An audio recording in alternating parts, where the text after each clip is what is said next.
Hi, welcome back guys. This is your friend, the MHA What If, with another fanfiction. This is the first part of What If Deku Had a Twin Sister. All credits for this video go to their respective authors, so please support the real author. Check out the link in the description for more details. Please give this video a like and subscribe to the channel if you want more videos like this. Now let's get into the fanfic. Why are you being so mean? You're making him cry, Kaken. A green-haired boy said. The kid stood in front of a child crying on the ground. The green-haired boy stared back at the three kids in front of him with hands clenched. He was shaking nervously at them. If you keep on hurting him, I'll stop you myself, the boy shouted, raising his fists. The three kids stared at him completely dumbfounded. HMMPH. Kaken smirked.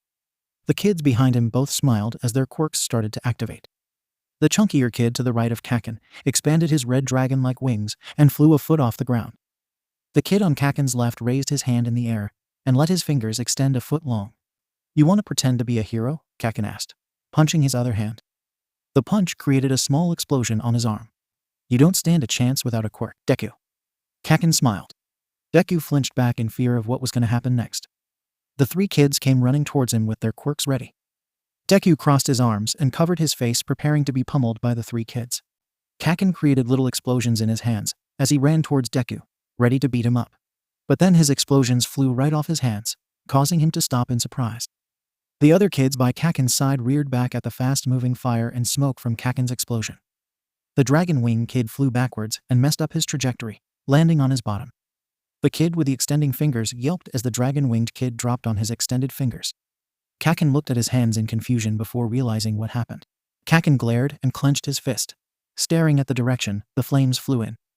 He looked to his left with the other kid's eyes following his and found the person responsible. You? Kaken glared. Deku peeked one eye open through his crossed arms and looked at Kaken and the other kids. He noticed their attention was away from him and looked to his right. A few feet away stood a little girl with her hand raised. Her hair was only slightly darker than Deku's. Her green hair had given away her identity, raising Deku's emotions. Sis, Deku squeaked out, still crying. Don't you dare hurt my brother, Bakugo, the girl screamed. The fire from Bakugo's explosion now hovered above the girl's open palm. The little girl looked at the flame on her hand and opened her mouth. She took a breath and inhaled the flame until she had it all in her mouth. The kids behind Bakugo looked at her in confusion. Bakugo glared at her and growled in frustration. You ate my explosion, flame breath, Bakugo yelled at her, clenching his fists. The two little kids glared at each other silently, waiting for one of them to make a move. Unlike before, however, Bakugo didn't activate his quirk in his hands. The girl smiled and showed her teeth. Through her smile was fire burning inside her mouth, causing the kids behind Bakugo to gulp. You want it back? She dared. Bakugo growled at her, clenching his fist tighter. A few seconds later, he unclenched his hand, surprising his friends. You're lucky your sister's here to protect a quirkless loser like you, Deku, Bakugo said, glaring at Deku. Deku looked at the ground and frowned at the insult. Come on, let's get out of here, Bakugo ordered. The other kids deactivated their quirks and followed close behind Bakugo. Deku watched them leave and dropped his protective stance. He sighed in relief and wiped the tears away from his face, still sniffling a bit. Deku heard the sound of a gulp and looked to see his sister swallowing the fire in her mouth. She exhaled, and a small amount of smoke exited her mouth. She sighed in relief at the events that occurred. She heard sniffling and made eye contact with Deku. Ami, Deku said with tears in his eyes. Before she could react, Deku ran towards her and hugged her. You saved me, Deku cried out, huge streams of water escaping his eyes. Ami looked at Deku with concern and gently pulled him away from her. You're welcome, Easy, Ami said nervously, dropping the serious expression on her face. There was another sound of sniffling from behind Deku that made Ami peek behind her brother. Deku's eyes widened and turned towards the kid he had been protecting earlier. Hey, it's okay. Kaken and the others are gone, Deku said, putting his hand out in front of the child. The kid looked up at Deku and saw him trying to smile through the tears on his face. He looked unsure of him and noticed the girl beside him. The child made eye contact with Ami and immediately grew fearful. He gasped and got up from the ground and ran away as fast as he could. Deku looked at the child in confusion and shouted at him. Wait. You didn't thank my sister, Deku shouted, trying to get his attention. Deku looked back at his sister and saw her staring at the ground with tears forming in her eyes. She turned back around and started walking away. Come on, Izuki, let's go, she said, quietly. Izuku stared at her in silence. He couldn't see her face, but he could hear the sounds of her sadness. Izuku looked down at the floor in hesitation. He couldn't understand why the child would run away from his sister like that. He watched as 2 tears fell off his face and hit the ground. Years later. Here's the sad truth. All men are not created equal. When I was 4 years old, I learned that some kids have more power than others. Izuku narrated. Izuku ran past several people on the sidewalk as he headed towards his destination. But that won't hold me back. If anything, it pushes me to do better. Izuku said to himself as he ran through a puddle on the floor. Izuku could barely stop himself as he rushed towards the disturbance on the street nearby. Barely catching up behind him was a tired young girl with long green hair that parted on the right. She wore a black school uniform with a red handkerchief on the collar. She ran past the people on the sidewalk, barely holding onto her breath as she tried to catch up to Izuku. The people around her watched her struggle to catch up with her brother before carrying on with their day. "Izzy, wait up!" she shouted at Izuku. "Sorry, Ami." Izuku apologized, doing a weird dance as he waited for the stoplight to turn green. "But I don't want to miss whatever hero could show up here," Izuku said. Ami finally caught up to Izuku at the stoplight and panted heavily. She leaned over and held on to both of her knees and took the chance to catch her breath. Not even 10 seconds later, and the stoplight turned green again. Seeing the light turn green flooded Izuku with energy, instantly running across the street. Ami looked up at the green light and groaned, shaking her head in misery. "Oh, come on," she muttered, feeling drained. Izuku ran through the crowd and looked up at the train tracks above. Ami was slowly catching up and saw the same thing Izuku did. Her eyes widened at the situation in front of them. The disturbance was exactly what they expected. A villain attack. She turned her attention away from the disturbance and glanced at Izuku with an uncertain look. "Izzy, why do you always insist on going to these?" Ami thought, continuing her approach. Ami looked to her right and read a sign attached to a street light. Tatooine Station? What? Did he miss the train? Ami thought, wondering what a villain was doing on the tracks. Ami caught up to Izuku and started to pant heavily again. "I don't know how you are not tired, Izuku," Ami said, barely able to catch her breath. Izuku was too caught up in the moment and looked at the giant figure that stood on the train tracks. Ami looked at the massive crowd of onlookers that stood between Izuku and the criminal on the tracks. She also looked up at the figure and felt a small bit of concern for her safety. The figure was a giant muscular man that had an elongated face built like a monster. The giant of a man looked around the front and back of the tracks he stood on and began to roar loudly into the air. "Man," Ami said in awe, intimidated by the large villain. She frowned at the sight of him and gripped the straps of her backpack. Her reaction to the villain of the week was always the same. On the other hand, however, Izuku had a very different reaction to villains of the week. "That's one huge supervillain," Izuku said, excitedly. She heard the excitement from her nerdy brother and smiled lightly, shaking her head at his response. King City. The first incident was in King City.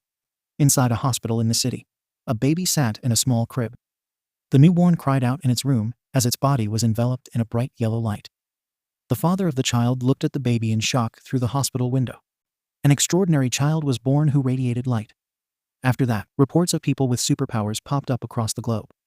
No one knew what was causing these quirks. Before long, the supernatural became the totally normal. Dreams, a reality. The world became a superhuman society, with about 80% of the population possessing some uncanny ability. Our streets looked like scenes from comic books. As cities swirled with chaos and confusion, a new profession dominated our collective conscience. It was an age of heroes. Izuku narrated. The criminal roared into the sky and destroyed a support column on the bridge. The crowd screamed and covered themselves in fear. Ami saw the falling debris and started to get worried, gasping in fear. She then felt the ground beneath her rumble a bit before hearing giant footsteps run from behind her. She quickly turned her head to the left and caught sight of the approaching figure. It was a large, muscular man dressed in a costume. Ami recognized the man as a hero and felt her fears wane. She watched as the man jumped beneath the path of falling debris and raised his hands upwards. Gritting his teeth and flexing his muscles, the hero caught the debris with his bare hands, struggling just a bit before getting hold of it. A sense of relief filled Ami. The feeling of worry was replaced with excitement. The sound of spraying water had quickly caught her attention. Ami gasped in excitement when she saw the second hero to arrive. Backdraft had arrived on scene and protected the crowds, using his pipe arms to create a watery fence that kept citizens from getting closer to the disturbance. She stared into the crowd of onlookers and watched Izuku run inside the crowd. Ami looked at Izuku with concern before she sighed, giving up. She was sure it would be safe for Izuku to stay in the crowd with 2 heroes around. She smiled and turned away from the fight, accepting her position. At least the heroes are here, she said, watching the scene from afar. She could see the action from her spot as the villain remained up on the train tracks. Ami watched as another new hero showed up to the scene. The new hero swung onto the tracks on wooden branches, ready to fight the villain. Ami caught a glimpse of the hero from her spot and noticed his wooden appearance. The wooden hero landed on the rails with narrowed eyes. Within seconds, the wooden hero jumped high into the air faster than the villain could keep up. The villain slammed his fist into the spot where the hero was and groaned upon missing. The villain looked up at the hero and shouted, "Get away from me, or I'll break you." "Toothpick," the villain shouted, his voice echoing loudly. Inside the crowd, Izuku looked up at the fight with excitement. He moved out of the way of several onlookers and reached the front of the crowd, staring up at the wooden hero in awe. Izuku recognized the wooden hero and couldn't resist nerding out to the heroes while a bystander watched. "It's Kamui Woods," he exclaimed, watching Woods use his arm to grip the support beams and swing higher into the air. "He may be new, but he's making a big name for himself," Izuku stated, getting a nearby bystander's attention. "One look at that dopey grin, and I know what you are. A fanboy," the bystander said, pointing at Izuku. Sort of," Izuku agreed, looking away in embarrassment. Kamui Woods ran on the train tracks and quickly jumped to avoid the arm crashing down on him. He landed on top of the arm and raised his other arm up. He extended his right arm and attached himself to the villain's left arm. The villain flung his arm outwards, causing Kamui to fly above the villain and land himself onto the train station. The smoke cleared as Kamui looked up at the angry villain and started to talk. "Assault, robbery, and illegal use of powers during rush hour traffic. You are the incarnation of evil," Kamui said, hardening his fist. "There. His special move," Izuku pointed. "Come on, Tree Man, show us something flashy," the bystander said. "Binding lacquered chain prison," Kamui shouted, shooting a huge amount of wood out of his arm. "Canyon Cannon," a woman's voice shouted. To the surprise of everyone, a new hero had arrived and kicked the villain with the one shot.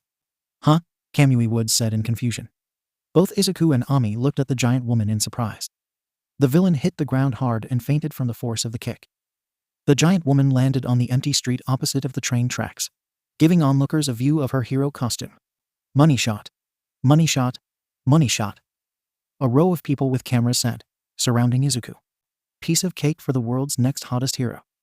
Hi there everyone, I'm Mount Lady, and you don't have to worry about this bum anymore," she said with an emphasis on bum.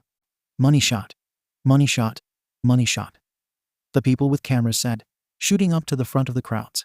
Ami clapped from her spot behind the crowd and listened to the cheers. Seeing the fight was over, Ami stopped clapping and had a grateful smile. She looked at the crowd of people that Izuku was inside of somewhere and approached it, hoping to reunite with her brother. As she walked closer to the large crowd, an uncomfortable feeling shot up in her stomach. She quickly stopped walking and stared at the crowd. There wasn't much space between the large amount of people for her to get around. It would be a tight squeeze if she was going to enter the crowd. She gripped her backpack straps and gulped anxiously. She made an effort to comfortably breathe through her nose and tightened her lips, keeping her mouth shut. Even after doing all that, she found it hard to continue walking. She lowered her head and stared at the pavement, sighing loudly. She took a step away from the crowd and waited for their numbers to dwindle.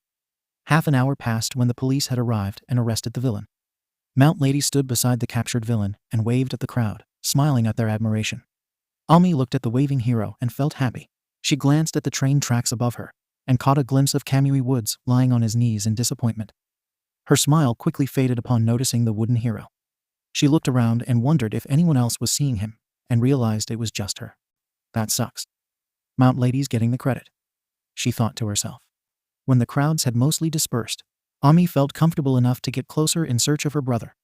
She looked on the sidewalks and walked around for a bit. Knowing Izuku, he was probably somewhere writing this stuff down. Sure enough, there he was. Ami spotted Izuku standing in the middle of the road, mumbling to himself. He was writing stuff down into his journal, unaware of his surroundings. Ami got close to Izuku without him noticing and listened in on his mumbling. She could hear him talking about the hero, Mount Lady, and her quirk. She rolled her eyes and let out a tiny laugh. Izuku was always doing this whenever a hero had saved the day. She stared at him and heard a bystander call out to him. She watched from the sidewalk and saw a man talk to Izuku. "What's that, fanboy? You taking notes over there? You want to be a hero too, huh?" the bystander asked, getting Izuku's attention. Yes, more than anything, Izuku exclaimed, looking up from his journal with a happy smile. Ami looked at Izuku's smile and felt herself frown at his words. Oh, Izuku, she sighed, looking down at the sidewalk with a hint of remorse. She looked at the time on her phone and felt her eyes bulge out in horror.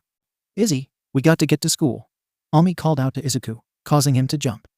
He was caught off guard by the outburst, but also freaked out at the realization. He gasped and turned towards his sister, watching her run away. He panicked and quickly put his journal away while the bystander watched. Wait, sis, wait for me, Izuku exclaimed, running towards his sister.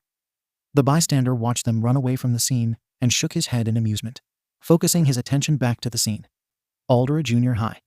So, as third-year students, it's time to start thinking seriously about your futures and what you want to do with your lives, the teacher said. The whole class was silent and had their full attention on the teacher, except for Izuku, who was writing notes down on his journal. I could pass out some career aptitude tests, but why bother? The teacher said, quickly grabbing the aptitude tests with his hand. Izuku watched as everyone in his class activated their quirks in unison. I know you all want to go to the hero track. The teacher laughed. The class erupted into cheers and excited hollers, with everyone proudly showing off their quirks in class. Izuku looked at them all with embarrassment and a hint of jealousy. Off in the back of the class, Ami looked at the classmates around her that proudly showed off their quirks without a care in the world and felt her nervousness increase. She put on a fake smile and looked to her side, staring at the student sitting nearby. He was proudly displaying his quirk's odd ability. The boy's quirk made his head inflate like a balloon, making him almost float up to the ceiling, if not for the fact he was holding on to his desk. She fixated herself on his quirk to make herself feel better. Unlike her classmates, Ami wasn't so keen on using her quirk. Yes, you've got some very impressive quirks, but no power usage allowed at school. Get a hold of yourselves, the teacher said, calming down the class. Hey, teach, don't lump me in with this bunch of losers. I'm the real deal, but these guys will be lucky to end up as sidekicks to some busted D-lister. Bakugo gloated, sitting casually in his desk with a grin that provoked the class. You think you're better than us, Katsuki? Let's go, I'll take you all on. Bakugo challenged them. Huh. You've got impressive test results. Maybe you will get into UA High, the teacher said, looking at Bakugo's test scores. He's gonna try for the national school, a student asked. That school has a 0.2% acceptance rate. It's impossible to get in, another student commented. Izuku heard them and quietly put his head down in shame. That's exactly why it's the only place worthy of me, Bakugo declared, standing up on his desk. I aced all the mock tests. I'm the only one at this school who stands a chance at getting in. I'll end up more popular than All Might himself and be the richest hero of all time. People all across the world will know who I am. And it all starts with UA High, Bakugo shouted, with his fists in the air. Ami looked at Bakugo and rolled her eyes. The teacher looked at another piece of paper on his podium and saw the test scores from Izuku and Ami Midoriya. Oh, yeah, the Midoriya twins. Don't you want to go to UA, too? The teacher asked, making the whole class turn silent after hearing that. Izuku heard the teacher and quietly raised his head, looking at Bakugo in fear. All of his classmates' eyes were on him. They stared in silence for a few seconds before bursting into laughter. Midoriya, you're kidding, right? I could see your sister, maybe, but there's no way you're getting into the hero course without a quirk, a student said, laughing loudly. Ami heard her classmates' laughter and frowned. She stared at her brother with an embarrassed expression, placing her chin on her desk to lay low. She could see the faces of every student around her laughing at her brother. After that comment by one of her classmates, Izuku stood up out of his seat. Actually, they got rid of that rule. I could be the first one, Izuku stated, getting out of his seat. Before he could react, Bakugo came charging towards his desk and slammed his fist onto Izuku's desk. Ami saw the fist slam down on Izuku's desk and raised her head up in shock, flinching in response. Before Ami could react, Bakugo activated his quirk and created explosions from the palm of his hand, destroying the desk. Ami watched as Izuku was pushed into the back of the class from the force of the explosion. Ami gasped and looked at Bakugo with fire in her eyes. She couldn't believe Bakugo would use his quirk on her brother like that.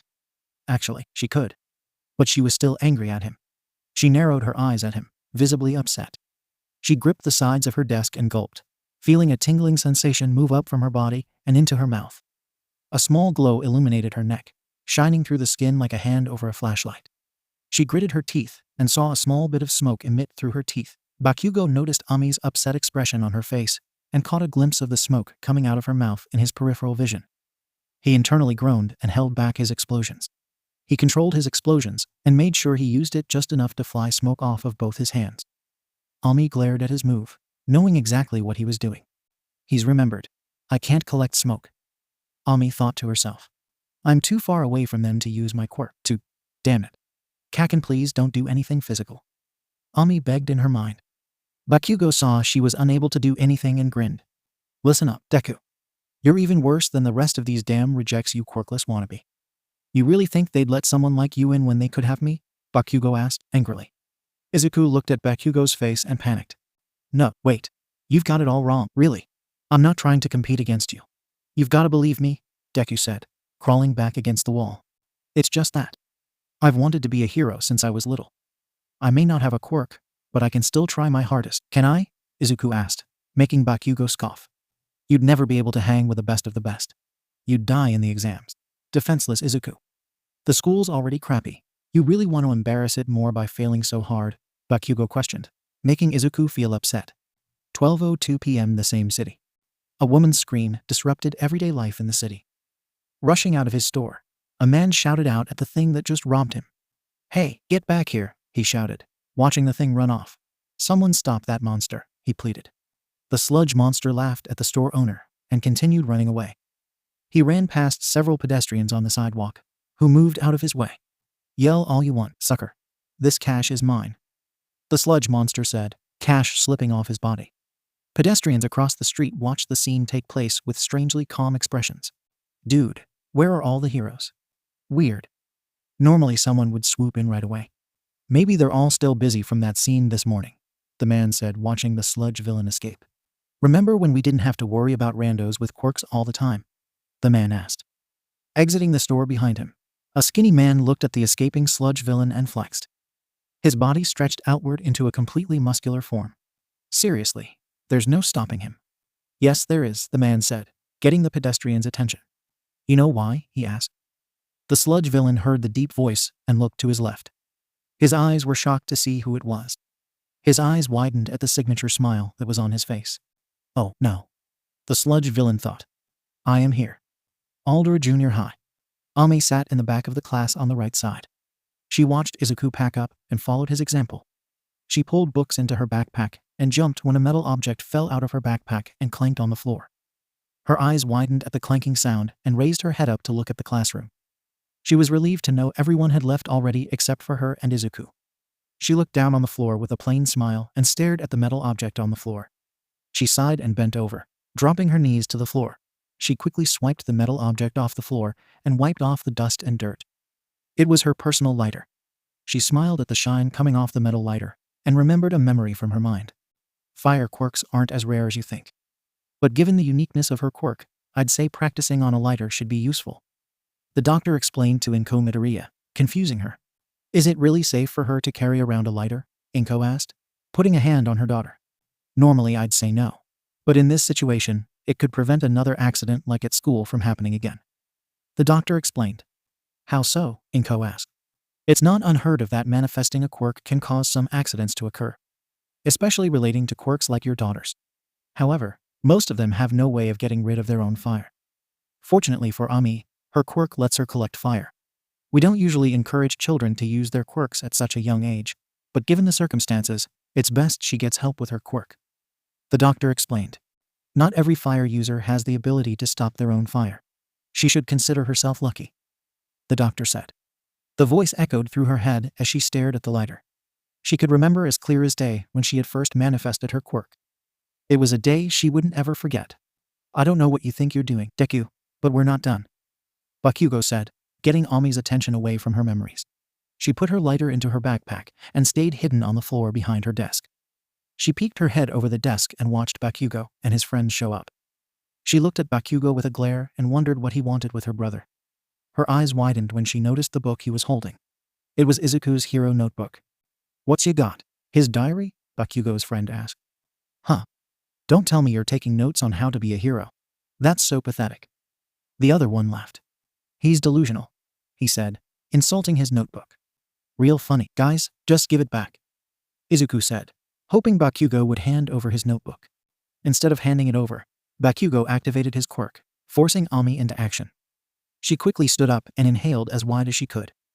The instant his explosions went off in his palms, the flames shot out of his hands and flew towards Ami's mouth. Bakugo was caught off guard by the action and glared. The kids behind him were caught off guard by the flying flame and panicked for a second. So, you're here, too, Habanero, Bakugo said, with an annoyed glare. It didn't matter to Bakugo. He knew what to do with her around. Without turning around, he threw the notebook behind him and right out the window. Izuku freaked out at seeing his notebook get thrown out the window and flung his arms in the air. Hey, you know what that notebook meant to him, Bakugo? Ami scolded him. Bakugo gave her a passing glare before looking back at Izuku. HMPH. Most first-string heroes show potential early on. People look at them and know they're just destined for greatness. When I'm the only student from this garbage junior high to get into UA, people will start talking to me like that. They'll realize I'm legit. The next big thing. That's not ego talking. I just know I'm good. Ego. His friend said behind his back. Here's a little word of advice, nerd. Bakugo said, putting a hand on his shoulder. Don't even think of applying or else. Bakugo smiled, threateningly. He used his quirk to make his hand smoke again, while on Izuku's shoulder. Izuku stared at Bakugo in shock, completely startled by his actions. That's just sad. I thought you at least had some fight in you. Bakugo's friend said, disappointed by Izuku's lack of action. He finally gets it.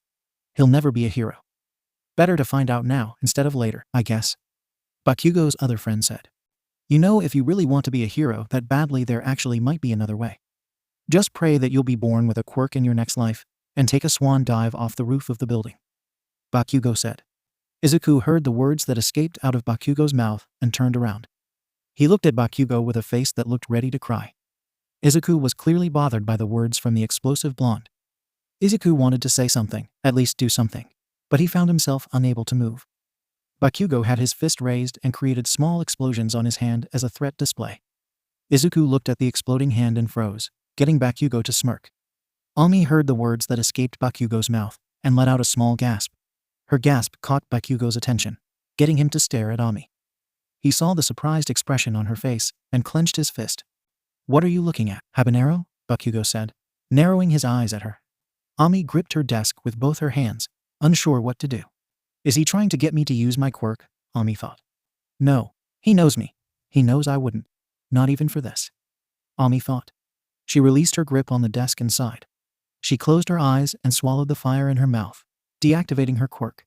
That's what I thought, Bakugo said, leaving the classroom.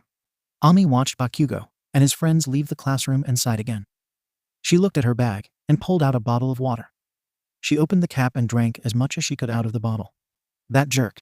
He knows how I feel about my quirk. Ami thought, closing the lid on her drink. She looked up to the middle of the class and saw Izuku gathering his things in silence. His green hair covered his eyes, covering the sad expression on his face. Ami looked at Izuku with sympathy. She knew how Bakugo was around her brother, especially after discovering he's quirkless. She looked at him and didn't know what to say to him. Izzy, she called out to him. Izuku stopped what he was doing and listened to his sister. Yeah, Izuku asked. Are you okay? She asked out of worry. I'm fine. Thanks for not letting him use his quirk on me, Izuku said, thanking her. You know how he is, Izzy. I just can't believe he'd say that. Ami said, thinking about what Bakugo said. Yeah, I know, Izuku frowned. Hey, I was supposed to go to the arcade with friends after school today. Do you want to come? Blow off some steam, maybe? Ami offered, hoping to get Izuku's mind off things. Izuku appreciated the offer, but shook his head and declined. Thanks, Ami. But I'm just gonna walk home. I need to go get my notebook anyway. See you later, Izuku said, leaving the classroom. Ami wanted to say something back, but he left before she could get a word out. She stared at the door for a few seconds thinking about him. She frowned and stared at her desk in disappointment. She didn't like when her brother was sad like this. I'm sorry, Izuku, Ami thought. That was when a memory went through her head. Ami frowned as she thought about the past again. Years ago. Mom, hurry, a smaller Izuku said, running into the kitchen. Behind him was a smaller Ami that quickly caught up to him. They both had smiles on their faces as they reached their mother. Come on, Mom. It's computer time. Already? Inko said, washing dishes. Faster, let's go. Geez, I think you've added 10,000 views to this video yourself, kids. I don't know why you like it. I think it's scary. Inko said, starting the video with Ami in her left arm. Ami looked at the video with a rush of excitement. Izuku was rocking back and forth on the chair with excitement. The twins were incredibly excited to watch their favorite video again. The video I loved was an old one. Disaster footage from a long time ago. But more importantly, it was the debut of the greatest hero the world has ever known. Who is this? The guy's already saved 100 at least, and it hasn't even been 10 minutes. This is crazy, I can't believe it. The reporter screamed. Ha ha ha ha. Look, he's got more. The reporter screamed in shock. The giant man laughed once more as he carried 6 people on his body.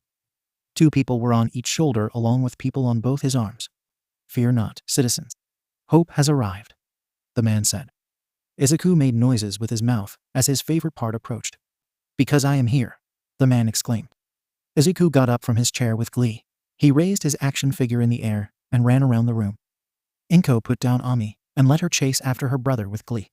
He's the coolest in the universe. And once we get our quirks, me and Ami are going to be heroes just like him. Yeah, Ami exclaimed loudly, raising her arms high with happiness. Inko watched her children play with each other at the door with a smile. She hid the unsure look on her face from her children. Sorry, kid, it's not going to happen, the doctor said. Izuku froze in place after hearing those words. The action figure he had in his hands dropped to the floor upon hearing the revelation. Oh dear, so you really think there's something wrong then? Most of the other kindergartners in his class have begun to show signs already. Even Ami. Inko frowned, looking at Izuku with worry.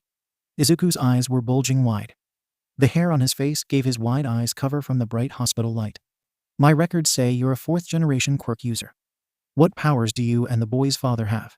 The doctor asked. Nothing too special. I can float small objects towards me, and my husband breathes fire. They're useful enough, I suppose, Inko said, levitating the small action figure into her hand. Izuku should have already manifested one of these quirks, or a combination of both like your daughter. But after viewing his X-rays, I don't think he's going to. This is an X-ray of your son's foot compared with an X-ray of your daughter's, the doctor said, putting both X-rays on the board to his left. You see, when superpowers first began appearing, there were many research studies conducted and doctors discovered a link between the bones in a person's foot and their likelihood of developing a quirk. People with powers have only one joint in their pinky toes. As you can see, your daughter has only one joint in her pinky toe. Her body has evolved into a more streamlined version of the human form. You can see here that Izuku has 2 joints in his pinky, like roughly 20% of the population these days. Based on the research that's available, it's safe to say your son isn't going to develop a quirk. After the trip to the doctors, Izuku sat alone in a room with nothing but the computer on. Inko stood at the door with Ami standing a foot away from her mother. Ami heard what had happened to her brother from her mother. She couldn't understand why he didn't have a quirk. It felt completely impossible in her young mind. Ami watched her mother open the door with Izuku inside. Ami took a peek in the room and saw Izuku staring at the computer watching the same disaster footage they both loved. But something was different about it now.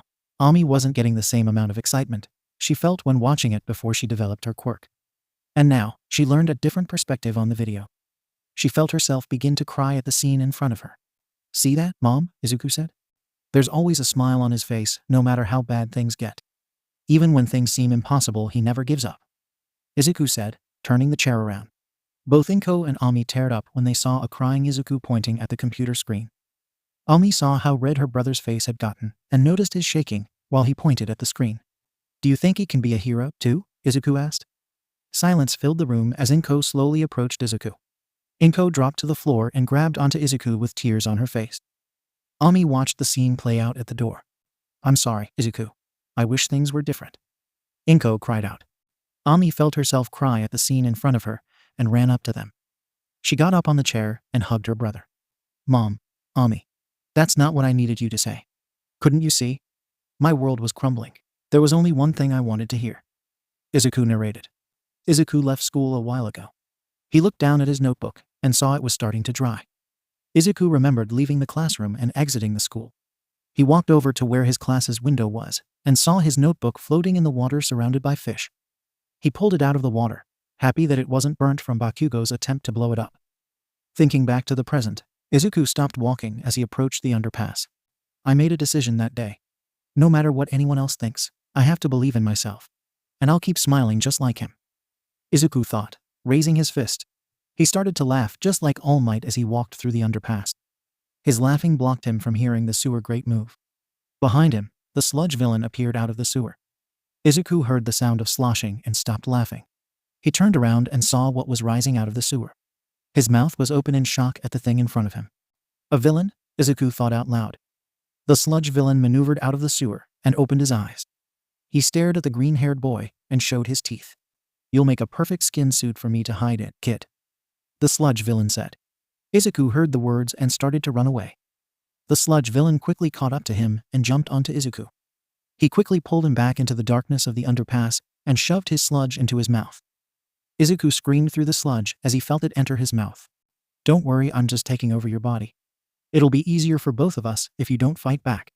It'll only hurt for a minute. You'll feel better soon," the sludge villain assured him. "I can't breathe," Izuku thought, realizing the sludge villain was also blocking him from breathing through his nose. Izuku felt himself getting exhausted from the attack and tried pulling him away from his face. "Grab all you want, my body's made of fluid. Thanks for the help. You're a real hero to me, kid. I didn't know he was in the city. I got to get out of here fast before he tracks me down," the sludge villain said. "My body getting weak. I think I'm dying. No way. This can't be the end. Somebody help," Izuku thought as he slowly started to lose consciousness. Then the sewer grate suddenly flew into the ceiling. The sludge monster heard the sound and looked behind him. His eyes widened when he saw the figure that appeared out of the sewer. "Have no fear, you are safe. Now that I am here, that is," the muscular man said. The sludge villain raised his fluid arm into the air and lunged it toward the man. The hero quickly ducked under the arm, easily dodging the attack. He smiled and rushed towards the sludge villain. The villain widened its eye and extended his other arm towards the hero. He watched the hero reel his arm back and shout, "Texas smash," the hero shouted, punching the sludge villain's hand. The air pressure from the punch vibrated the sludge villain's body. He felt hurricane winds fly towards him and yelled. He was unable to hold himself together from the strength of the punch. "I can't hold together," the sludge villain said before blowing up. Izuku felt himself breath again and opened his eyes. For a split second, he saw the figure of a muscular hero stare at him. "Is that All Might?" Izuku thought, before falling unconscious. "Hey, wake up, hey," All Might said, lightly slapping the unconscious boy repeatedly. Izuku felt himself regain consciousness and heard the man's voice. He looked up and saw All Might look at him with a smile. "Thought we lost you there," All Might said. Izuku screamed and crawled back at the sight of his favorite hero. "Well, looks like you're moving around all right. Sorry about that back there. I didn't mean to get you caught up in my justicing. Usually I pay more attention to keeping bystanders safe. But it turns out this city's sewer system is pretty difficult to navigate." "Ha ha ha," All Might exclaimed. Izuku stared up at him in total shock. He couldn't believe what he was looking at, nor could he believe who was standing next to him. "Anyway, you were a big help. Thank you. I've captured the evildoer," All Might explained, thanking the boy. All Might showed off the bottle that contained the sludge villain. Izuku stared at the bottle and was amazed such a large villain could fit inside a 2-liter bottle. The most amazing hero in the entire world. All Might. The real thing, in the flesh, standing right in front of me. He looks so much cooler in person, Izuku thought, staring at All Might's huge smile. "Holy crap, I've got to get an autograph. I got a pen around here somewhere. Please sign my notebook," Izuku requested, pulling out his notebook. "Ah, he already did," Izuku exclaimed, opening his notebook to see All Might's signature taking up an entire page. Izuku quickly started bowing his head in respect. "Thank you so much. This'll be an heirloom. A family treasure passed down for generations to come," Izuku exclaimed, bowing intensively. "Uh-huh," All Might said, giving Izuku a thumbs up. "Welp. I've got to get this guy to the police so they can take care of him. Stay out of trouble, see you around," All Might said, starting to stretch his legs. Izuku stopped his bowing and stared up at All Might. "Wait, you're leaving? Already?" Izuku asked, stuttering just a bit. "Pro heroes are constantly fighting time as well as enemies," All Might said. "He can't go yet. There's still so many questions I have to ask him," Izuku thought. "Now stand back, I'm taking off," All Might warned. He quickly jumped high into the air at incredible speed, reaching high in the sky. "Thanks for your continued support," All Might shouted. He felt a force on his leg as he flew in the air and looked back. His eyes widened in surprise when he saw the green-haired boy holding onto his leg with his mouth flapping in the wind. Seeing the boy made him panic over personal space. "Let go. I love my fans. But this is too much. All Might, grabbing the boy. Wait, we're flying. If I let go now, I'll die, Izuku shouted. All Might stopped his attempts to get him off him as he realized his position. Oh, that's a good point. All Might admitted. I just have a lot of things I want to ask you personally. You're my all-time favorite hero. All Might, Izuku blurted out. Okay, I get it. Just keep your eyes and mouth shut. All Might said. Izuku listened to the advice from All Might and did as told. All Might grabbed onto the boy and looked for somewhere to land. He coughed a little and felt blood escape his mouth. Shit, All Might said. All Might found a building to land on and dropped onto it. He let Izuku down and made sure he was a distance away from him. Izuku took huge breaths as he regained his senses. He looked deader than usual after the dangerous thing he did. He was happy to be back on solid ground again. My whole life just flashed before my eyes. Izuku commented, feeling drained. His heart was beating rapidly from being high in the air. Not a very smart move. Bang on the door for a while. Someone will let you in. Now I have to go. See you on the flip side. All Might said, making his exit. Izuku heard his words and quickly recovered. Wait. Not yet. 1 second. He pleaded. No, I don't have any time. All Might replied. I have to know, Izuku shouted, reaching his hand out. Memories flooded in his mind as the past came to him. He thought about the words that his mom said to him all those years ago. Sometimes I do feel like I'm a failure, like there's no hope for me. But even so, I'm not going to give up. Ever. Izuku thought. Is it possible to become a hero, even if I don't have a quirk? Izuku blurted out. All Might heard what the kid said and stopped. I'm a normal kid without any powers. Could I ever hope to be someone like you? Izuku asked. All Might heard his words and turned his head.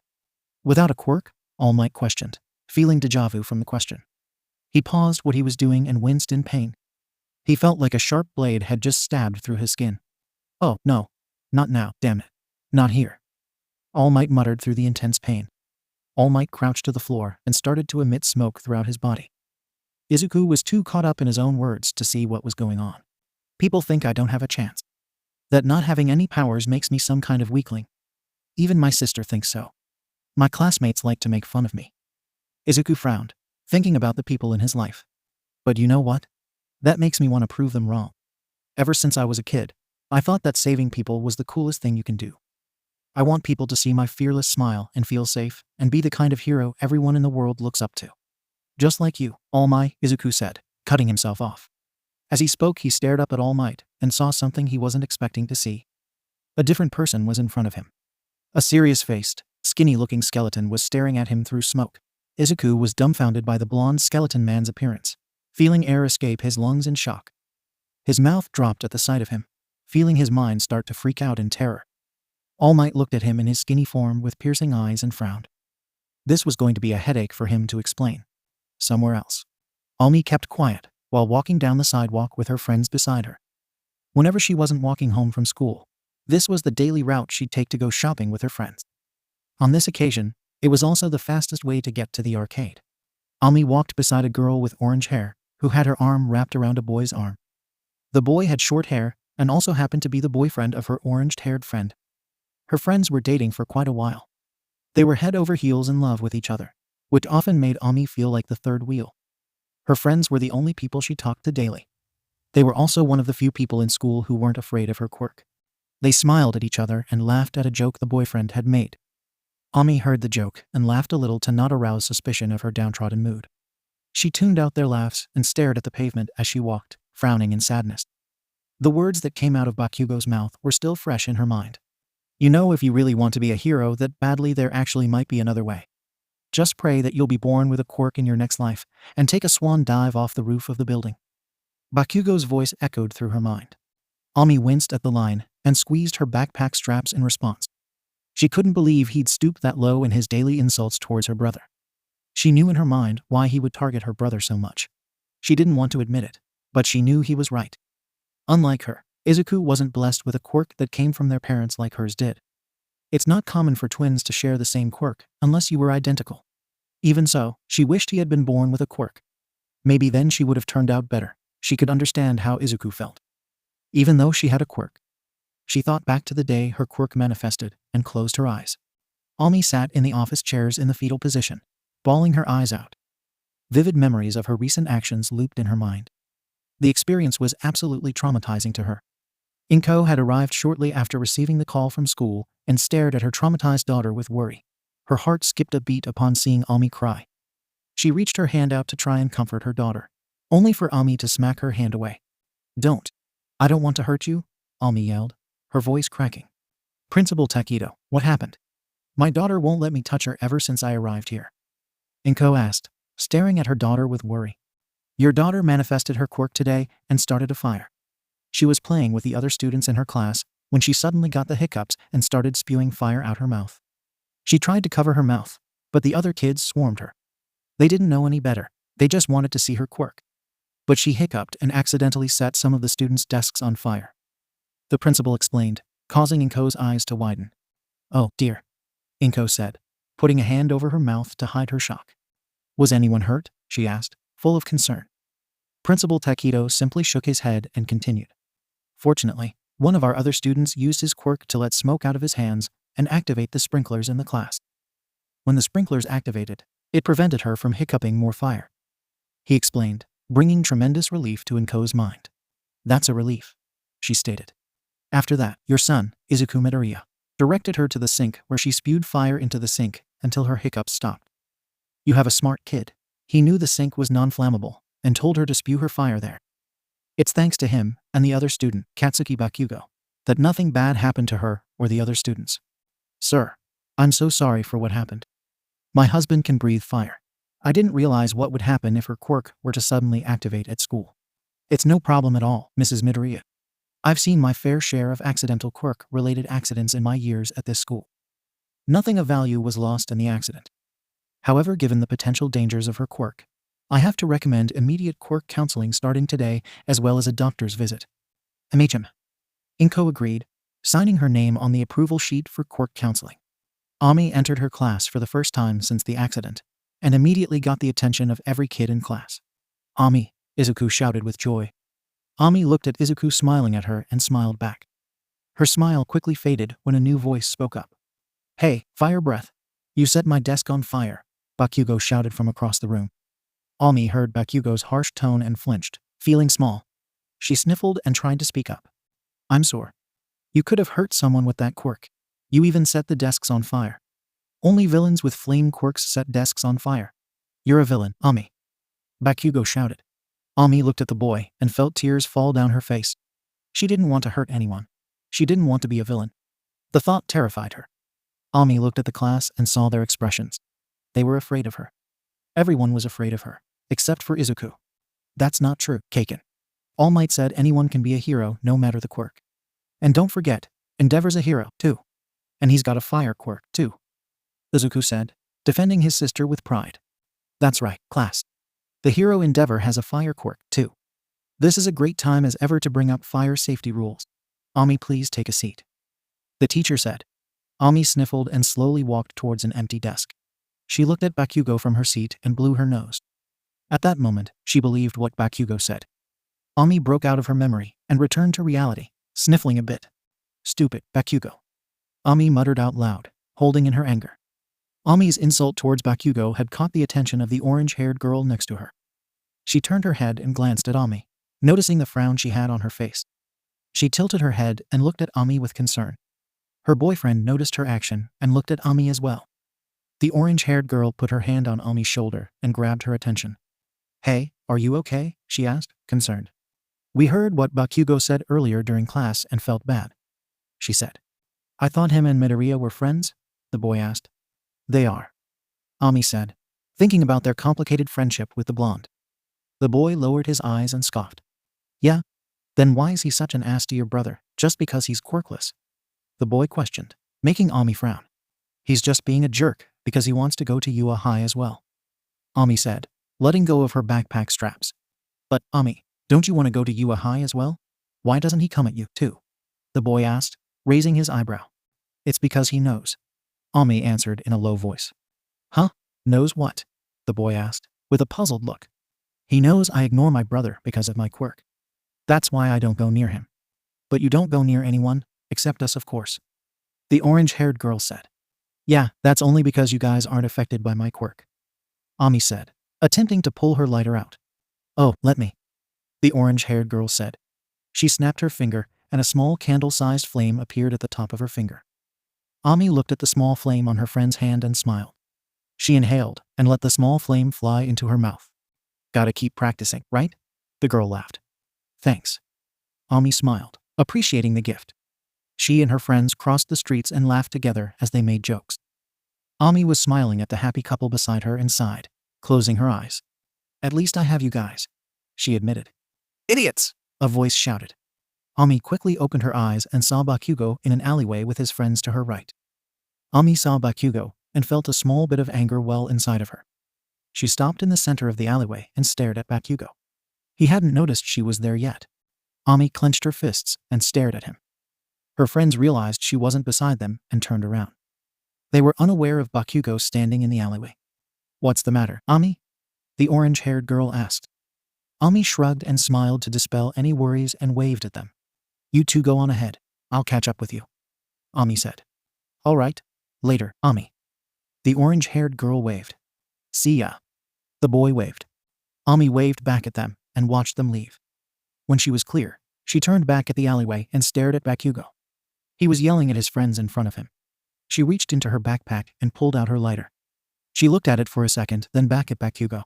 She flicked the lighter and quickly inhaled the flame. With that done with, she started her approach. Ami entered the alleyway and walked past an empty soda bottle.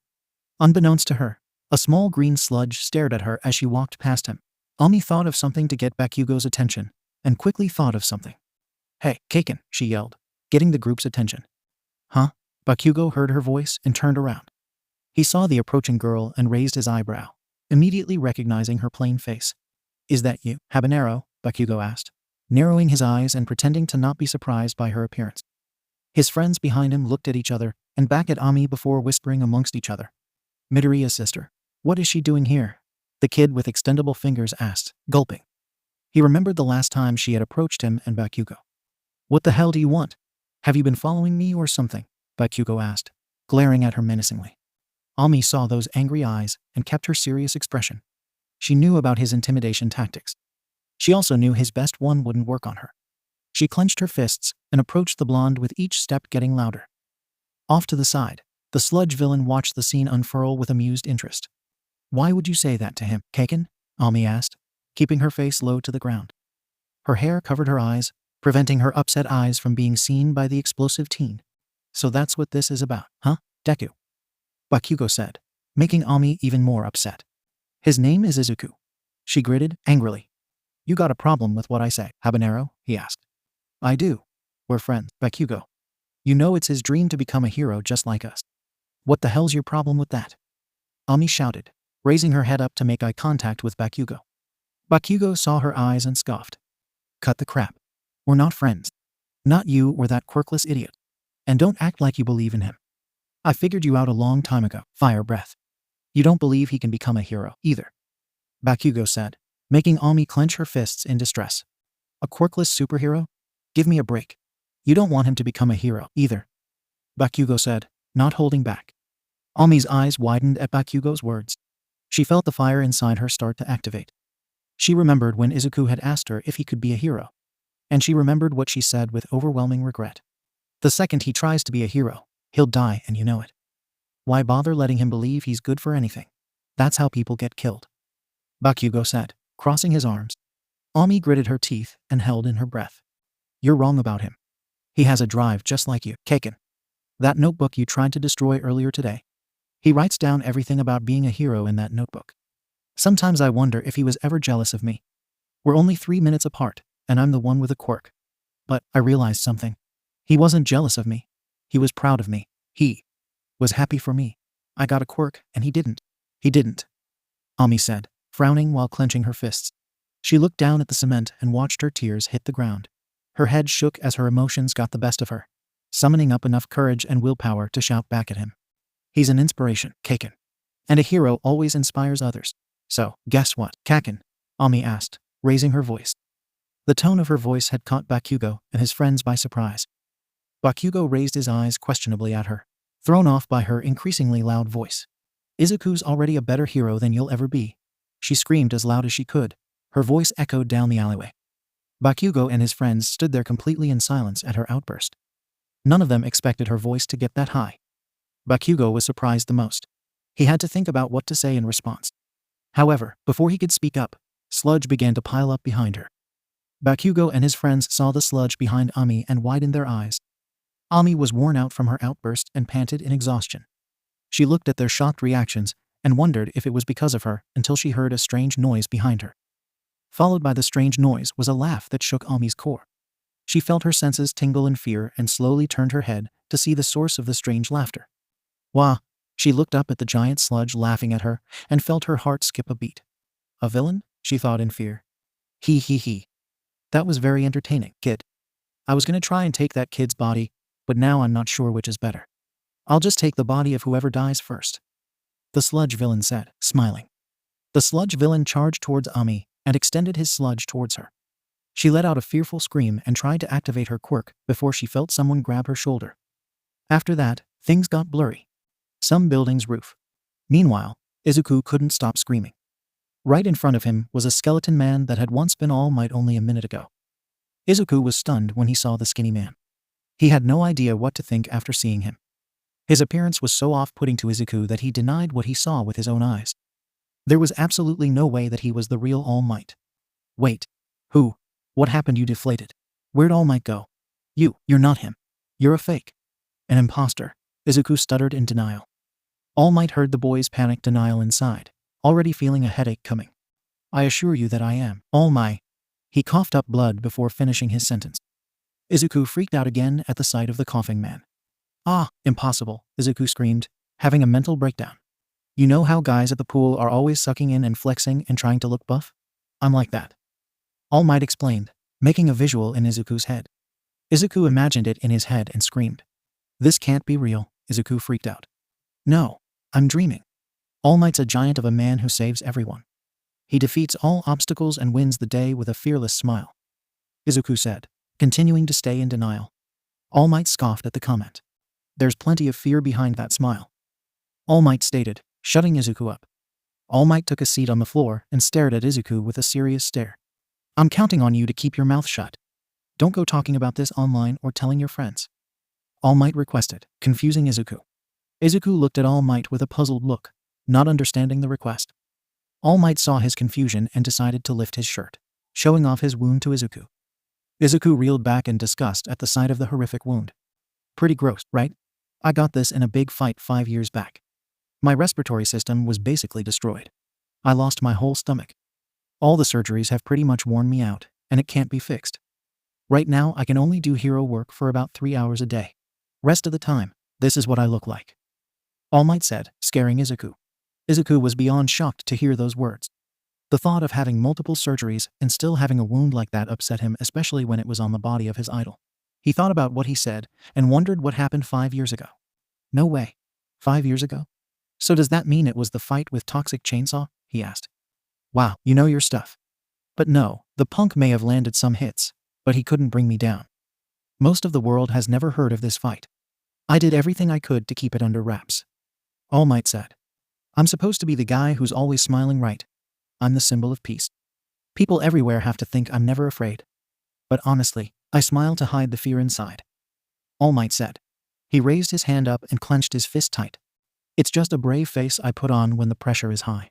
This job isn't easy. Pro heroes are always having to risk their lives. Some villains just can't be beaten without powers. So can you be a hero? Not without a quirk. All Might answered truthfully, crushing Izuku's spirit.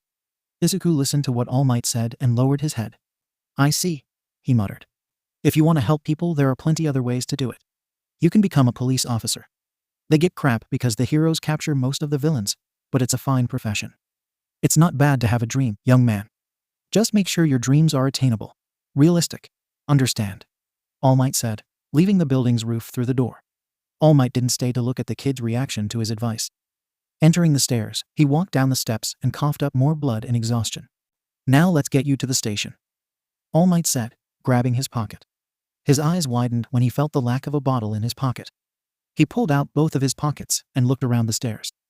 On cue, a large explosion was heard from a mile away. All Might looked out the window and saw the explosion. He let go of his pocket and gritted his teeth. Not good. All Might thought, fearing for the worst. From the rooftop, Izuku saw the explosion and temporarily snapped out of his depressed state.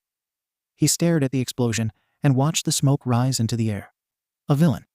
I wonder which hero will show, Izuku wondered out loud. He turned around and ran towards the exit before coming to a stop. He remembered what All Might just said to him and slumped his shoulders in defeat. He sighed before walking off slowly. All Might ran as fast as he could in his skinny form towards the location of the explosion. He hoped for the best, that the explosion meant the situation was under control. He looked up at the smoke from the blast and gulped. Almost there, he thought, continuing to run. Tatooine Station. Citizens were screaming as they ran past the fire and smoke in fear. Explosions blasted smoke towards their directions as they ran. It's a monster, a woman cried out. 3 heroes showed up to the scene. One of them was Death Arms. They stared up at the culprit that stood in the middle of the road. The sludge villain was laughing at the sight of the heroes. Death Arms looked at the sludge villain's body and saw another body squirming within it. It's taken someone hostage, he shouted. He slammed his fists into each other and rushed towards the villain with anger. How dare you prey on a child, he roared, slamming his fist into the sludge villain. His fists made contact with the sludge and had no effect. Death Arms groaned and was surprised to see how ineffective his punch was. The sludge villain laughed at the action and let the hero's arm slip into his fluid body. What the hell is this? Some kind of goo? Death Arms said, trying to get his arm out. The sludge villain slapped him away and flung him to a metal garage door. The other 2 heroes approached Death Arms with concern. You okay, Death Arms? The bird hero asked. Heads up. The other hero warned, dodging the assault from the sludge villain. Stay back, or I'll snap his neck. The sludge villain demanded. Bakugo wiggled his head out of the sludge villain's grasp and roared loudly. You picked the wrong guy to mess with. I'm gonna sink you back to whatever sewer you crawled out of. Let me go, Bakugo yelled, creating gigantic explosions out of his hands. The sludge villain saw the explosions produced by the teen and grinned. The force of the explosions shook the nearby buildings, creating a small vibration in the ground. The vibrations traveled far, reaching a small alleyway in an instant. The vibrations disturbed the girl that laid on top of a pile of trash. She moaned in confusion and moved around, feeling her regain consciousness. Ami tensed her body and lifted her head out of the pile of trash. She opened her eyes and felt her heart beating rapidly. Ami woke up dazed and confused, not knowing how she got there. She had trouble remembering anything in the past 5 minutes. She winced at the pain coming from her head and stroked it, trying to recover her memory. After a few seconds of lying there did her memory return. Everything except how she got in the trash pile before she was knocked out came flooding back to her as she recovered, making her panic in realization. The sight of a villain staring down at her sent a chill down her spine. The sludge villain's intimidating presence terrified Ami, making her shiver. Upon recovering, she immediately looked around the alleyway for any sign of Bakugo and his friends. She could only hope they managed to get away in time. She tried to think about how she ended up in this pile of garbage and was drawing blanks, forcing her to assume what happened. The sludge guy must have thrown me to the side and went after Bakugo, she thought, realizing what she thought a second later. Bakugo, she gasped. She then heard another explosion to her right and saw the sludge villain in the center of the blasts. She was so close to the sludge villain. It's a miracle he hadn't noticed her yet. Ami couldn't believe the position she was in. Trapped in an alleyway with no escape. A real villain was right in front of her and Bakugo was missing. Among the crowd, All Might arrived. He looked at the action and winced. He tried to go into his muscle form, but couldn't. He gripped his shirt in anger at the mistake he made. I must have dropped him in the air. I was distracted worrying about my time limit. I can't believe I made such a rookie mistake. And after lecturing that kid about what it takes to be a hero, I'm pathetic. All Might muttered, shaming himself. Izuku walked the streets, reading his notebook. He looked through all his notes on different heroes he had seen. Words from his past slipped back into his mind as he read the book. He closed it and sighed. Even All Might said it. A hero needs a quirk. Don't cry, damn it. Deep down you knew this all along. You've just been avoiding reality. That's why you were trying so desperately to prove yourself wrong. Izuku thought. He thought about what would have happened if he agreed with his sister's offer and went to the arcade with her. At least he'd still believe in becoming a hero. His thoughts were interrupted by another explosion that rocked the ground, shaking the sidewalk Izuku stood on. The explosion interrupted his sadness and made him look up. Up the street, he saw the crowds and the smoke. That's strange. Is the fight from earlier still going on? Why am I here? Did I subconsciously walk this way to check it out? Izuku thought. He crossed the street and approached the crowd, thinking to himself, I shouldn't even stop. All my notes are useless. Izuku thought, contemplating leaving. He looked up ahead and saw what was happening. His eyes widened in shock when he saw the sludge villain was there in the middle of the burning street. That's the guy who attacked me, he gasped. That can't be right. All Might captured him.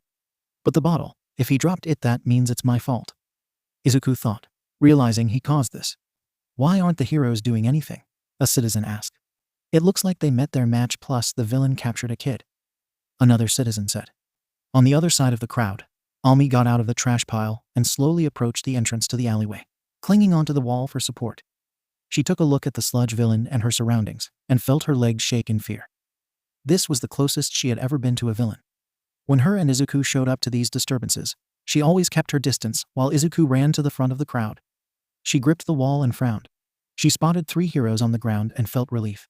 However, her relief quickly vanished when she noticed their lack of action. Why aren't the heroes stopping him? She thought, shaking in terror. They're all just standing there, looking at him. Why are they just looking at him? She thought. She looked at the sludge villain more closely and realized someone was inside him. She let out a small gasp as she realized the situation. They can't do anything because the villain has someone. But who? She thought. She didn't want to think of what the person could be feeling inside that sludge villain. Back in the crowd, Izuku was sulking in his own self-blame. He covered his mouth in disgust at his own failures. He put himself down in his mind. To the left of the crowd, All Might gripped his shirt in anger. He too was blaming himself for his own failures. It's all my fault. I'm sorry. So sorry. Izuku said, apologizing to All Might in his head. I'm a disgrace. All Might said, putting himself down. Help will show up and save the day, I'm sure. Izuku thought. I'm not a real hero. All Might said, frowning in disappointment. Someone. A real hero will come soon. Izuku said, covering his mouth. At the same time, both he and Ami got a look at who was trapped inside. Izuku noticed the hair and his eyes expanded farther than before. The prisoner's face peeked through the sludge and stared into the crowd with fear. Izuku and Ami saw those eyes and realized who was trapped inside. And without even thinking about it, Izuku bolted out of the crowd. All Might's eyes widened at the sight, as well as the other heroes. From her spot in the alleyway, Ami saw who was running out towards the sludge villain and panicked. Izuku? Ami's eyes bulged out of their sockets at the sight of her brother running towards the sludge villain. Without even thinking, she dropped her backpack and ran towards them. Death Arms saw Izuku run out towards the villain, as well as the girl rushing out of the alleyway, and shouted, Stop, you idiots. Ugh. This brat again. The sludge villain groaned. Bakugo heard his words and opened his eyes. Deku, Bakugo muttered, barely getting a word out of the sludge. What am I doing? Why am I running? And why can't I stop? Both Izuku and Ami thought. What would a hero do right now? Izuku thought, thinking of an idea. Page 25. Right. Take this, Izuku said, throwing his backpack at the monster's eyes. The sludge villain felt a soda can hit his eye and flinched. Kakin, Izuku said, grabbing onto the sludge villain's body. Ami pulled out her lighter and ate as much flame as she could. The flames surrounding the monster also vanished and flew towards her mouth. Up from above, Kamui Woods watched in awe as the flames surrounding the sludge villain flew to the girl. His eyes widened when seeing the girl. Damn it, I thought I got everyone. Kamui thought. He stood up and watched the flames enter her mouth. He looked around and decided to take the chance to swing around and save more people. Bakugo watched Izuku claw at the sludge and forced his mouth out of the sludge. He quickly took huge breaths of air. He coughed before regaining his senses and watched as Ami jumped onto the sludge villain from above. Bakugo watched as both Izuku and Ami clawed at the monster with all their strength. What the hell? Why are you here? I don't know. My legs started moving. Kakin, I couldn't just stand there and watch you die. Izuku cried out. Izuku, grab him, she shouted. Izuku quickly grabbed on to Bakugo's wrist through the sludge and pulled. What would a hero do in this situation? Come on, Ami. Think, she said to herself. She then thought of something All Might would say. Eat this, Ami said, opening her mouth wide open. The sludge villain watched Ami and saw a red glow light up her throat. What the hell? The sludge villain said with confusion. He was then hit with a blast of flame that covered the top part of his body. The sludge villain felt the burn and roared in pain. She's drying me up. I need to put more fluid in between that fire and my eyes. The sludge villain thought to himself. He quickly moved the fluids in his body up towards the fire in an attempt to shield himself with his own fluid. This effort caused him to put less focus on the boy trapped inside him. Izuku managed to get a single hand out of the sludge monster before he realized what he was doing. Not so fast, kid. I'm not ignoring you. Save the boy. This thing will kill him. Death Arms shouted. The sludge villain swiped at Izuku and raised his fist high in the air. Izuku fell to the floor and saw the incoming arm and raised his hands to protect himself. Before he could get, a blur appeared between him and the sludge villain. The contact with the blur created a blast of smoke that engulfed the group. Ami inhaled the smoke and gagged on her own fire. She expelled every bit of flame in her body and nearly slipped inside the monster until she felt a piece of wood wrap around her stomach. She looked down at the wood with confusion before she was pulled out of the action and onto the floor. As the smoke cleared, Izuku looked up from his defensive stance and stared at All Might. I really am pathetic, All Might said. All Might, Izuku said. I told you the traits to make a great champion, but I see now I wasn't living up to my ideals. All Might said, breaking free from the sludge villain's gasp. All Might quickly grabbed onto Bakugo's wrist and continued. Pros are always risking their lives. That's the true test of a hero, he exclaimed, reeling in for a punch. Damn you, All Might, the sludge villain yelled. Detroit smash. All Might punched the villain in the center of his body and blew the sludge villain up with one punch, leaving Bakugo free from death. Ami watched the scene play out safely on the street and was barely able to keep herself from falling. She was standing with support from the wooden hero next to her. She glanced at him and saw what looked like a glare on his face. She felt a raindrop hit her, causing her to look up. To her surprise, the sky had been covered with clouds and was starting to rain. The punch from All Might had caused it to rain. The crowd stood there shocked at the amazing display of power before erupting into cheers at the #1 hero. Ami looked across the street at All Might. This was her first time seeing him in person. She remembered the days her and her brother would play hero together as children. He looks so much cooler in person, she thought to herself, excited but also exhausted. After that, the heroes collected all the scattered mounds of sludge, and the villain went into police custody where he belonged. Izuku narrated. All Might was surrounded by paparazzi, while the police made sure everyone was safe. Izuku had woken up after the incident, and was immediately scolded by heroes. You moron. Do you have a death wish? Kamui said with his arms crossed. There was absolutely no reason for you to put yourself in danger like that. Death Arms scolded. I know, sir, Izuku said, staring down at the pavement. At least we tried, right? Ami cut it in, getting their attention. She sat on the pavement, drinking a bottle of water. You're not off the hook either, as Kamui Wood said. Jumping onto the villain like that, and using your quirk was bordering vigilantism. Death Arms glared. You're lucky I pulled you out in time before that villain caught you, Kamui Wood said. He looked at the girl and thought back to his view. He was caught off guard seeing the flames that prevented him from doing anything suddenly fly forward into her mouth. It was because of that opportunity that he was able to get to her in time. Normally, he'd shy away from heroes with fire quirks, but this was a citizen he was dealing with. Not a hero. He crossed his arms and sighed. I cannot condone your actions today, but without your fire quirk, I might not have been able to rescue more citizens. You have my thanks. Kamui Woods nodded, walking off. Izuku and Ami heard his thanks and looked at each other. They smiled at one another with excitement. Then another hero walked up to them. Whoa, it's Backdraft, Izuku said, excitedly. Backdraft approached the two and tipped his hat in respect. A fan, huh? He asked, getting an excited nod from Izuku. Yeah, I like lots of heroes, Izuku stated. He turned to look at his sister and noticed her nervousness. But you're one of my sister's favorites, he proudly exclaimed. Izzy.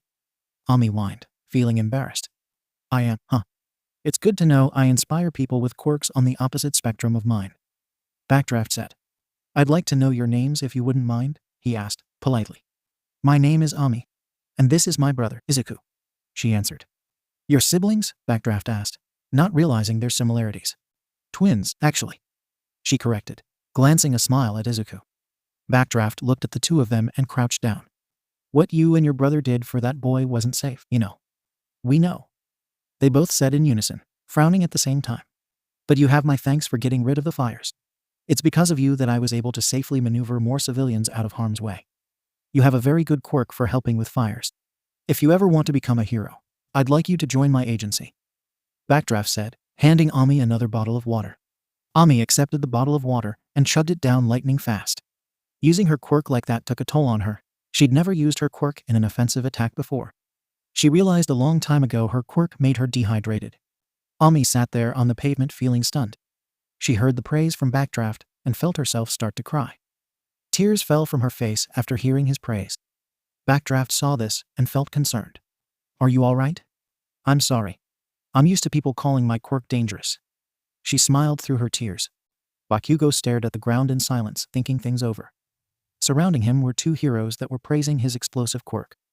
He ignored everything they said and looked at Ami talking with Backdraft, and then at Izuku who was getting up from the pavement. He narrowed his eyes at the both of them and growled. When the dust had settled, the crowd dispersed and life had returned to normal. Izuku walked home ahead of his sister. She had told Izuku to go on ahead without her, saying that she needed to find her friends. Izuku had reluctantly nodded and did as he was told, walking towards home alone.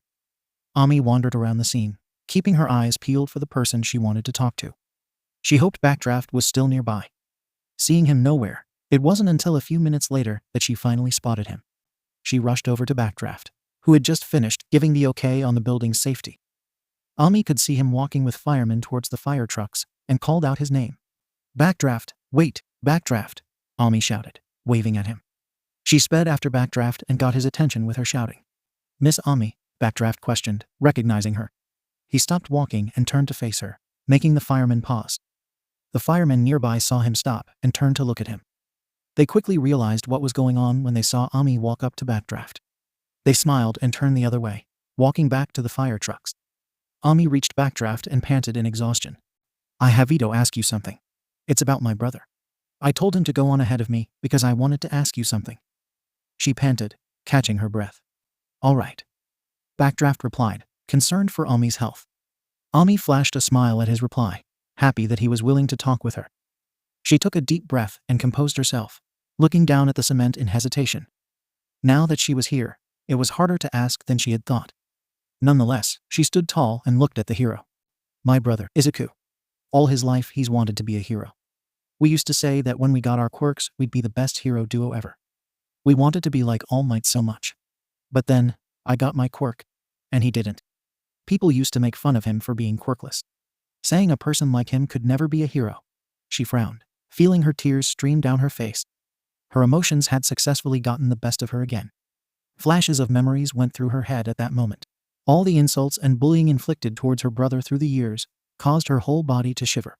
I'm his sister, yet even I didn't think it was possible, she said in a low voice, feeling ashamed of herself. Yet even now, he still wants to be a hero. More than anything. Even when not a single person believed in him, he still didn't give up. And after seeing him run to Bakugo, I realized that. So, I wanted to know Backdraft, she said, sniffling. She looked up at Backdraft and tried to wipe off her tears with her arm. Is it possible? Can he be a hero even without a quirk? She asked, loudly. Backdraft looked at her with his orange eye and stood there silent.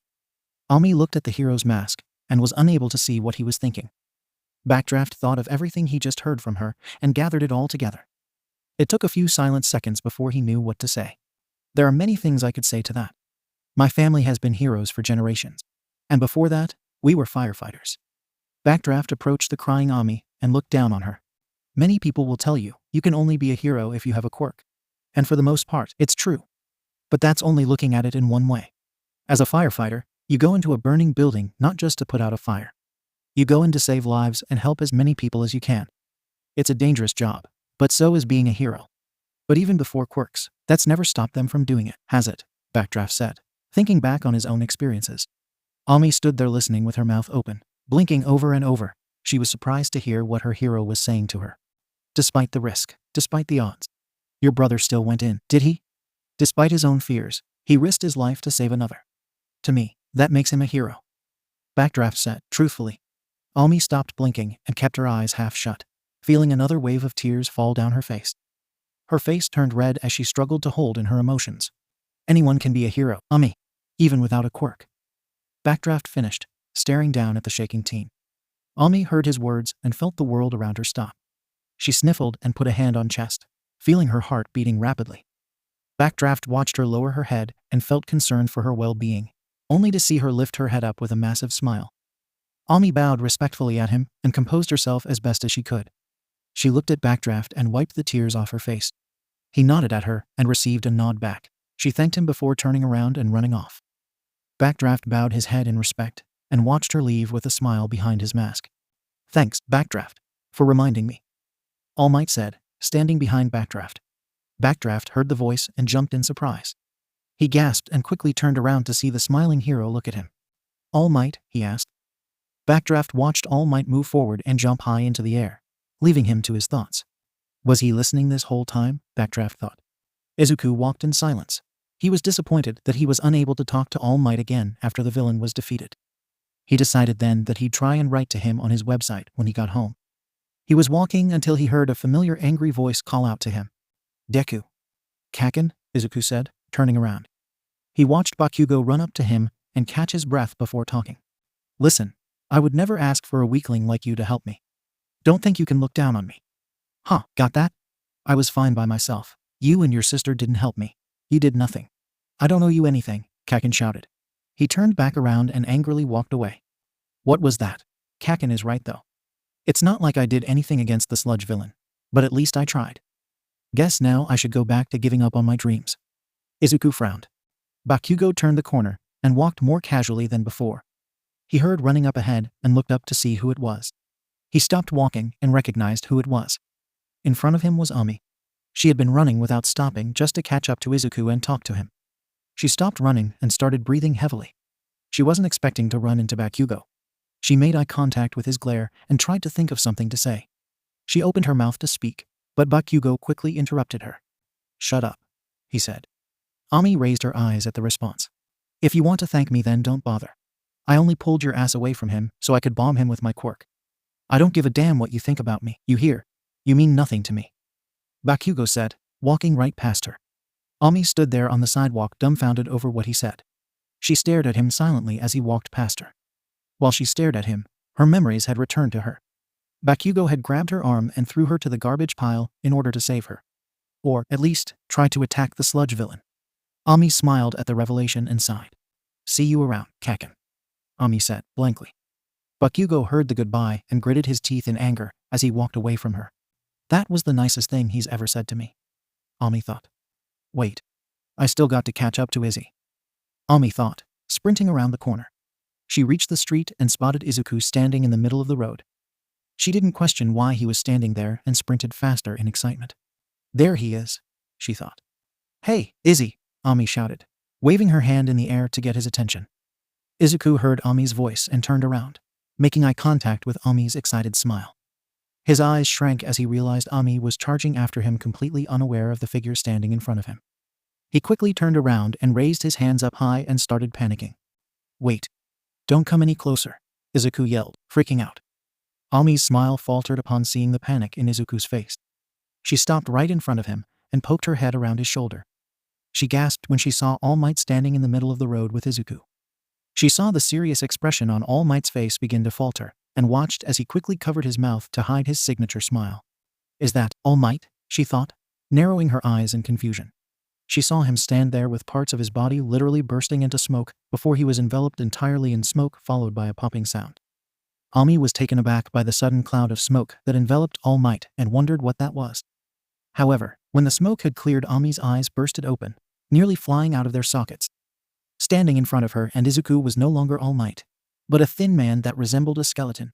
Her jaw dropped when she saw the skeleton figure standing where All Might just stood.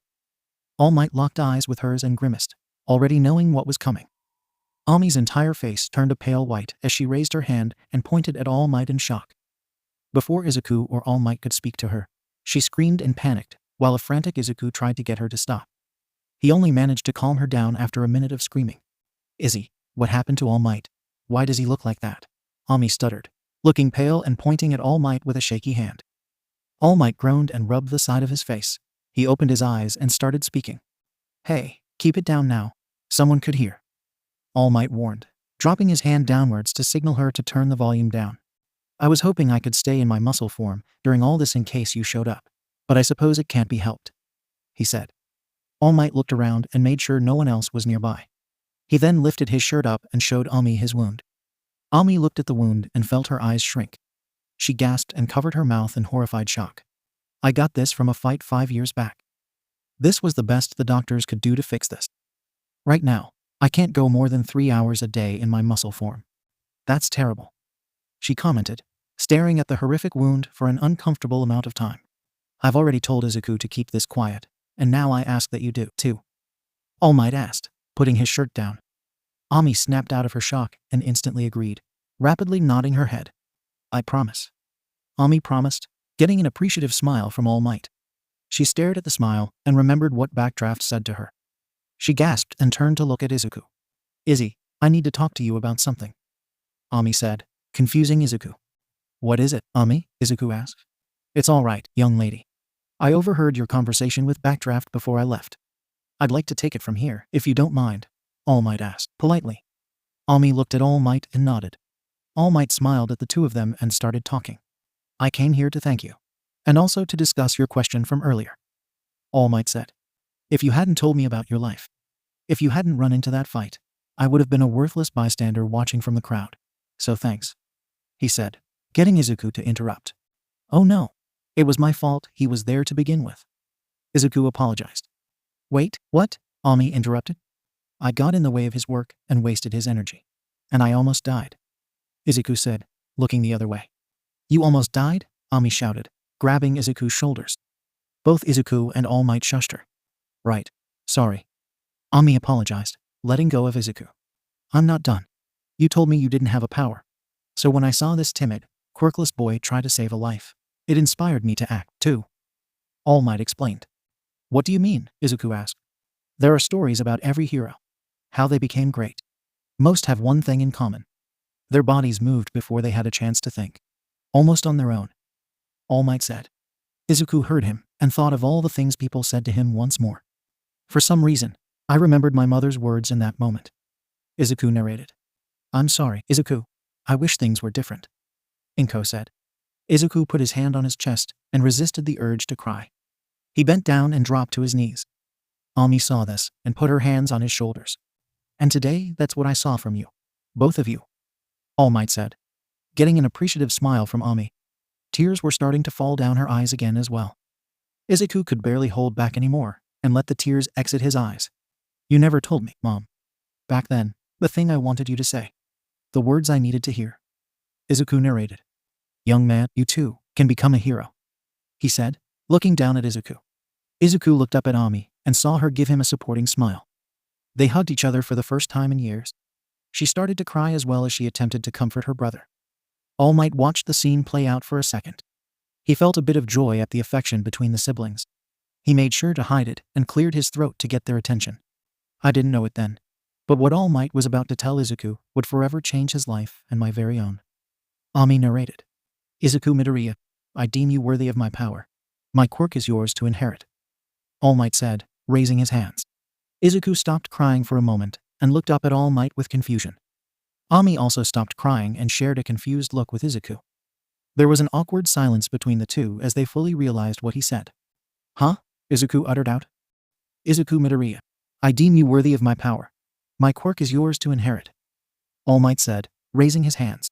Izuku stopped crying for a moment and looked up at All Might with confusion. Ami also stopped crying and shared a confused look with Izuku. There was an awkward silence between the two as they fully realized what he said. Huh? Izuku uttered out. Wait, what do you mean inherit? Inherit what? Izuku asked in confusion. Did you just say, my quirk is yours? Ami interjected. She stared at the skeleton man and watched him start laughing. You should see your faces right now. Don't worry, I'm not going to force this thing on you. All Might laughed, touching his forehead. He stared at the confused teens and took a few steps forward. He lifted his arm and pointed at Izuku. Listen well, young man. This is your choice. Do you want to accept my awesome power or not? He exclaimed, coughing up more blood. The blood splatter from his cough freaked out the twins even more. Izzy, what's he talking about? Ami whispered. Izuku glanced at Ami and shrugged his shoulders, unable to come up with an answer. All Might looked at them and nodded to himself. He anticipated their confusion and prepared himself for his response. There are a couple things you should know about my abilities, All Might said, raising a finger. Journalists always guess my quirk is super strength or some kind of invulnerability. When people ask in interviews, I always make a joke and dodge the question. Because the world needs to believe that their symbol of peace is just a natural-born hero like any of them. But I'm not. There's nothing natural about my ability. I wasn't born with this power. It's a sacred torch that was passed on to me from someone else. All Might explained, leaving the twins baffled. Someone gave you this quirk? No way. Izuku stuttered. Yes, way. And you're next. I can give you my abilities. All Might said, repeating his offer. Ami was speechless by All Might's revelation of his quirk, sensing the image she had of All Might shattering in an instant. She listened to him repeat his offer to Izuku, which caused her to snap out of her baffled state. What do you mean your quirk was passed on to you? Ami asked, standing up. Yeah, wait a minute. This is a lot to process. Izuku stated, nodding in agreement with Ami. He stared down at the pavement and held a hand under his chin in deep thought. It's true, there's a lot of debate as to what your quirk actually is. No one's ever been able to figure it out. It's one of the world's greatest mysteries. People are constantly talking about it online. Izuku said, speaking faster with every word. His speech quickly turned into muttering, going way too fast for All Might to even understand what he was saying anymore. Ami could only keep up so much before losing track of his speech, hearing enough of it to know the basics. She nodded a little and agreed with his speech. She also thought All Might's quirk was super strength, although she never thought much about the specific description of his quirk. Super strength always seemed to be a good enough summarization in her mind. She casted the thought aside and was surprised Izuku was still muttering without needing to take a breather. She glanced at All Might and caught sight of his confusion. All Might noticed her eyes and glanced back at her, raising his eyebrows and shifting them toward Izuku's direction, getting her attention. This common? All Might asked, receiving a nod. More often than not. Ami admitted, thinking of the many times she's heard Izuku mutter to himself. Ami gently grabbed Izuku's shoulder without getting his attention. She then shook it violently until he ceased his muttering and returned to reality. Huh? Izuku blurted out, snapping out of his muttering. He glanced at Ami and processed what was happening around him, making his face turn slightly red in embarrassment. Izzy, this isn't the time to nerd out. I think you should let All Might explain this whole inheriting thing himself. Ami asked, pointing at All Might with her thumb. Oh, right. Sorry. Izuku apologized, nodding in understanding. All Might sighed internally, relieved that the boy's sister shut down his muttering. HMPH. Listen up, young man. You'll have to adjust your reality and accept this new truth. I can transfer my quirk to someone else. And that's just one facet of my secret abilities. All Might said. All Might held out his right hand in front of his chest with his palm facing upwards. He stared at the twins and acknowledged what he was about to say in his mind. No turning back now. The true name of my power is One for All. All Might revealed. One for all. Izuku repeated in a quiet whisper. All Might heard his low whisper and nodded. Yes, one person improves the power, then hands it off to another person. It continues to grow as it's passed along. It is this cultivated power that allows me to save those who are in need of a hero. The truth behind my strength. He revealed. Izuku gulped and took in that new info with a heavy weight on his shoulders. But why would you choose to give me a gift like that? What if I can't live up to it? Izuku questioned, unsure by all of this. I was on a long hunt for a worthy successor, young man. And then I found you. When I watched you jump into action as the rest of us just stood idly by. You may just be a quirkless fanboy, but you tried to save that kid. You acted like a hero. All Might said, making Izuku's heart tighten emotionally. Izuku cried after hearing All Might praise him, causing Ami to lean back a bit to avoid getting wet. Seriously, you gotta stop crying so much if you want my power. Seriously, kid. All Might said, wondering how one kid could have so much tears. Izuku stopped crying and looked up at All Might. He didn't say a word as he stared into him. He said so much to encourage me. He even told me the secret behind his powers. Is this what I've been waiting for all these years? How could I turn him down? Izuku thought. Okay, I'll do it. Yes, Izuku agreed. No reluctance. That's exactly how I figured you'd respond. All Might smiled. Ami watched Izuku's excitement with an amused smile. A part of her wondered how the whole passing on thing worked, but she didn't give it any thought. She kept her eyes on Izuku and smiled as the realization of what Izuku agreed to set in. After years of being quirkless, Izuku was getting a quirk. But not just any quirk, All Might's quirk. She could only wonder how he was going to get it. But it wasn't that simple. Receiving All Might's power wasn't going to be a simple walk in the park for Izuku, as he'd soon find out. Ami narrated. Dagoba Municipal Beach 2 days later early morning. Izuku pulled with the rope as hard as he could. He grunted, groaned, and sweated buckets through his clothes as he pulled the fridge across the sand. The weight of the fridge was unbearable to Izuku's poor physique. The effort wasn't made any easier, however, thanks to the giant of a man that sat on top of it. Ami was off to the side, giving her brother words of encouragement. At the moment, she was too busy yawning and falling asleep on the soft sand. Izuku dropped the rope and plopped down onto the ground in exhaustion. Hey, it's pretty comfy on this fridge. How are you doing down there? People move these every day, you know? And most of them don't have any super strength. All Might said, watching Izuku struggle in the sand. Well, yeah, but there's an extra 600 pounds with you sitting on top of it. Izuku complained, weakly looking up at All Might. Nah, I've lost weight so I'm down to 560 these days. In this form at least. All Might smiled, brushing aside the complaint. Great. Much better. Izuku said, tiringly. All Might had brought a bunch of men's health magazines with him to the beach. The magazines were there with the purpose of providing pictures of various poses and workouts. Ami's eyes went wide at the collection of magazines and took a peek at the front cover. If her eyes were detachable, they would have most certainly fallen to the sand once she took a look at the cover art. Wah, holy crap. Ami whispered, staring at the gigantic muscular man on the front cover. She quickly grabbed hold of the magazine and flipped through the pages in curiosity. As she skimmed through its contents, the sight of it all had given her quite the shock. The workouts, most of all, made her question how All Might expected Izuku to do this. Is he to do all this, Mr. All Might? Ami asked, looking at the intense workout described in the magazine. She hid her red face behind the magazine. She did her best to hide the fact she was ogling at the muscular men on the magazine. All in good time, young lady. All Might responded, giving her a thumbs up. Why do you have me dragging trash across the beach anyway? Izuku asked, tired. Haha. Take a look at yourself. You're not ready for my power. All Might smiled, taking pictures of Izuku with his phone. Wah. But I thought you said I was worthy? Izuku panicked, crying on the sand. I'm talking about your weak body.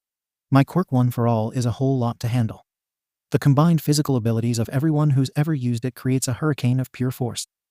An unprepared body can't fully inherit it. Your arms and legs would shoot off if you tried to. All Might said. Seriously, Izuku and Ami said at the same time. That's why we're starting small first. All Might said, waving his hands down. This is small, Ami thought. Okay. So this whole trash thing is some kind of hardcore gym workout. And you're my trainer. Izuku assumed, getting up. You got it. But there's another reason, too. All Might replied, with a thumbs up. I did a little online research yesterday. Turns out this part of the beach used to be beautiful, but it's been a total mess for the last few years. All Might explained, tapping the fridge with his knuckles. That's right. Because of the ocean currents, anything that's dropped in the water ends up here. People take advantage of that when they're illegally dumping their trash. Now all the locals avoid this place. Izuku said, looking at the huge mounds of trash. He looked at All Might and watched as he stepped behind the fridge, getting the twins' curiosity. Heroes these days are all about showing off and capturing flashy villains. Things were different before quirks. Service is what mattered. Back then, heroes were those who would help their community, even if it was kind of boring. All Might said, flattening the fridge with just his right hand. Izuku watched his strength in awe. Ami's jaw dropped watching the fridge get flattened to a pancake. She gulped at the display of power. I'm really happy that All Might's a good guy. She thought to herself. You'll restore the coastline for the entire section of the beach. That is the first step on your path, young man, towards being a hero. All Might proclaimed. Izuku looked at the trash piles and felt more unsure than ever. All this? Izuku asked, feeling nervous. But there's so much. That's impossible, Izuku exclaimed, cracking his voice for a second. His voice bounced off the trash and echoed around the area. Ami nodded her head in agreement. Even if this was all to make him worthy of inheriting All Might's quirk, Ami did not believe Izuku was capable of cleaning an entire beach in just a few months. All while training for UA, she glanced at all the trash piled on top of each other and gulped. This was a job for a team of professionals, not a scrawny green kid. All Might heard Izuku's claim and shook his head in disagreement. Young Midoriya, you want to go to UA, right? All Might asked, interrupting his uneasy feelings. He looked at All Might and fumbled a bit before speaking up. Well, yeah, of course. You went there, so it must be the best school around, right? He explained, feeling a smile form on the side of his lips. It's a long shot, but still. I'm gonna shoot for the moon. UA, Izuku said, putting his hand on his chest with a glimmer of hope in his eyes. Ami smiled at his words. She always liked the positive mindset her brother had, even if it got him in trouble. She never realized how much drive Izuku had. Izuku's willpower reminded her of a much angrier person aiming for UA. It was like two sides of the same coin. All Might was equally amused with Izuku's drive and smiled, ready to test him. You got a lot of spirit, fanboy. But, as I mentioned before, heroing isn't easy to do without a quirk. It's not fair, But that's the reality. And UA is the hardest hero course to get into. So that means, he explained. Izuku narrowed his eyes and finished All Might's sentence. That I have to prepare my body for your quirk really fast. Izuku said, counting the date in his head. UA's exam is in 10 months, Izuku said, slightly worried about the deadline. Not to worry, kid. I've got you covered. With the help of my handy, aim to pass, American dream plan, All Might smiled. What? Ami muttered, watching as All Might pulled out a sheet of paper from seemingly nowhere. Follow this to the letter, and the beach will be cleaned up just in time. I also detailed every other aspect of your life while I was at it. All Might instructed, handing Izuku a concerningly large amount of paper. Izuku's eyes widened with concern as he stared at the sheet of paper. Even my sleep is scheduled, Izuku stated, reading through the plan with bewilderment. When did he get the time to do this? He questioned, keeping his thoughts to himself. If I'm being honest, this is going to be super hard. Are you up to it? All Might asked, already expecting an answer. Yeah, sure I am. I have to work way harder than anyone else to get in. So what choice do I have, right? Izuku said, scrolling through the pages. He was amazed by how detailed and precise everything was in the paper. Once he reached the end of his, he unknowingly started flipping through a different sheet of paper. Izuku looked at the diet and exercise plan and raised his eyes in confusion. It was similar yet different from the plan that he read, causing him to look up at All Might. He pulled apart the sheets of paper and held a sheet on each hand. But what is this one for, All Might? Izuku asked, holding the second sheet of paper with his other hand. All Might inspected the sheet of paper in Izuku's hand and nodded in confirmation. Oh, that one? That's for your sister. All Might answered, solemnly. Why, huh? What? Ami asked, dropping the magazine she was adamantly admiring. She pointed at herself as if she wasn't Izuku's sister. She dropped her new favorite magazine and walked over towards Izuku with an unsure expression. She wasn't expecting to be given the same plan as Izuku. Izuku watched her approach and reached his hand out with her sheet of paper in his grip. Ami looked at the sheet of paper and cautiously took the sheet of paper off of Izuku's hand. She looked down at the sheet of paper and read its title. Aim to pass American Dream Plan. She looked at the sheet of paper with a slight concern for her health. She cautiously opened the paper and read through her schedule, phases, meal plan, set plan, and lastly her sleep schedule. The whole plan was tailored to her and her needs, causing her to get wide-eyed at its contents. This American Dream Plan was clearly written with nothing but good intentions. I understand you want to go to UA as well, right, young Ami? All Might asked, turning towards the young woman. Ami glanced at Izuku for a split second before coughing up a reply, clearing her throat. Yeah, of course, I want to go.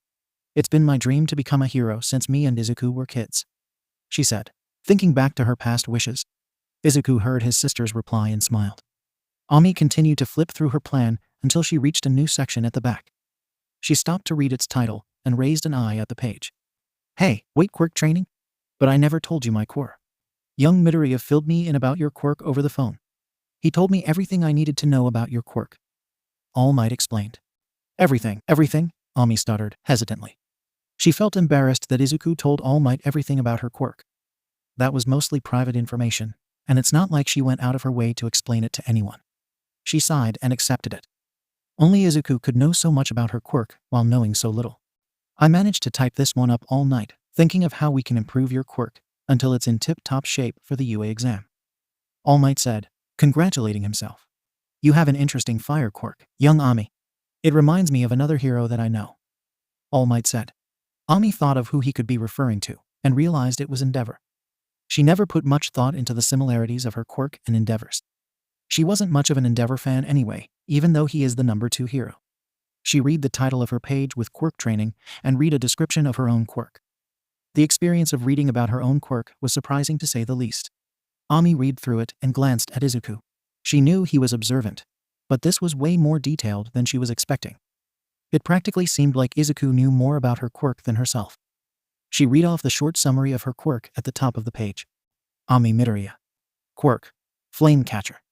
She can breathe fire through her mouth and collect any kind of fire in her environment, even the fires caused by other quirks. Ami read the description in her mind. Short. Sweet. It was basically the shortest summary of her quirk ever. You inherited quite the combination quirk from your parents, wouldn't you agree? All Might asked, getting her attention. Ami glanced at his face and saw his endearing smile, nodding slowly in response. Yeah, I guess. Ami replied, frowning ever so slightly. All Might noticed the frown on her face as soon as it appeared. He focused on her facial expressions and watched as she resumed reading the sheet of paper in an attempt to hide her frown. He let his smile falter a bit as he stared at her, sensing the frown's implication. There was a clear nervousness in her eyes.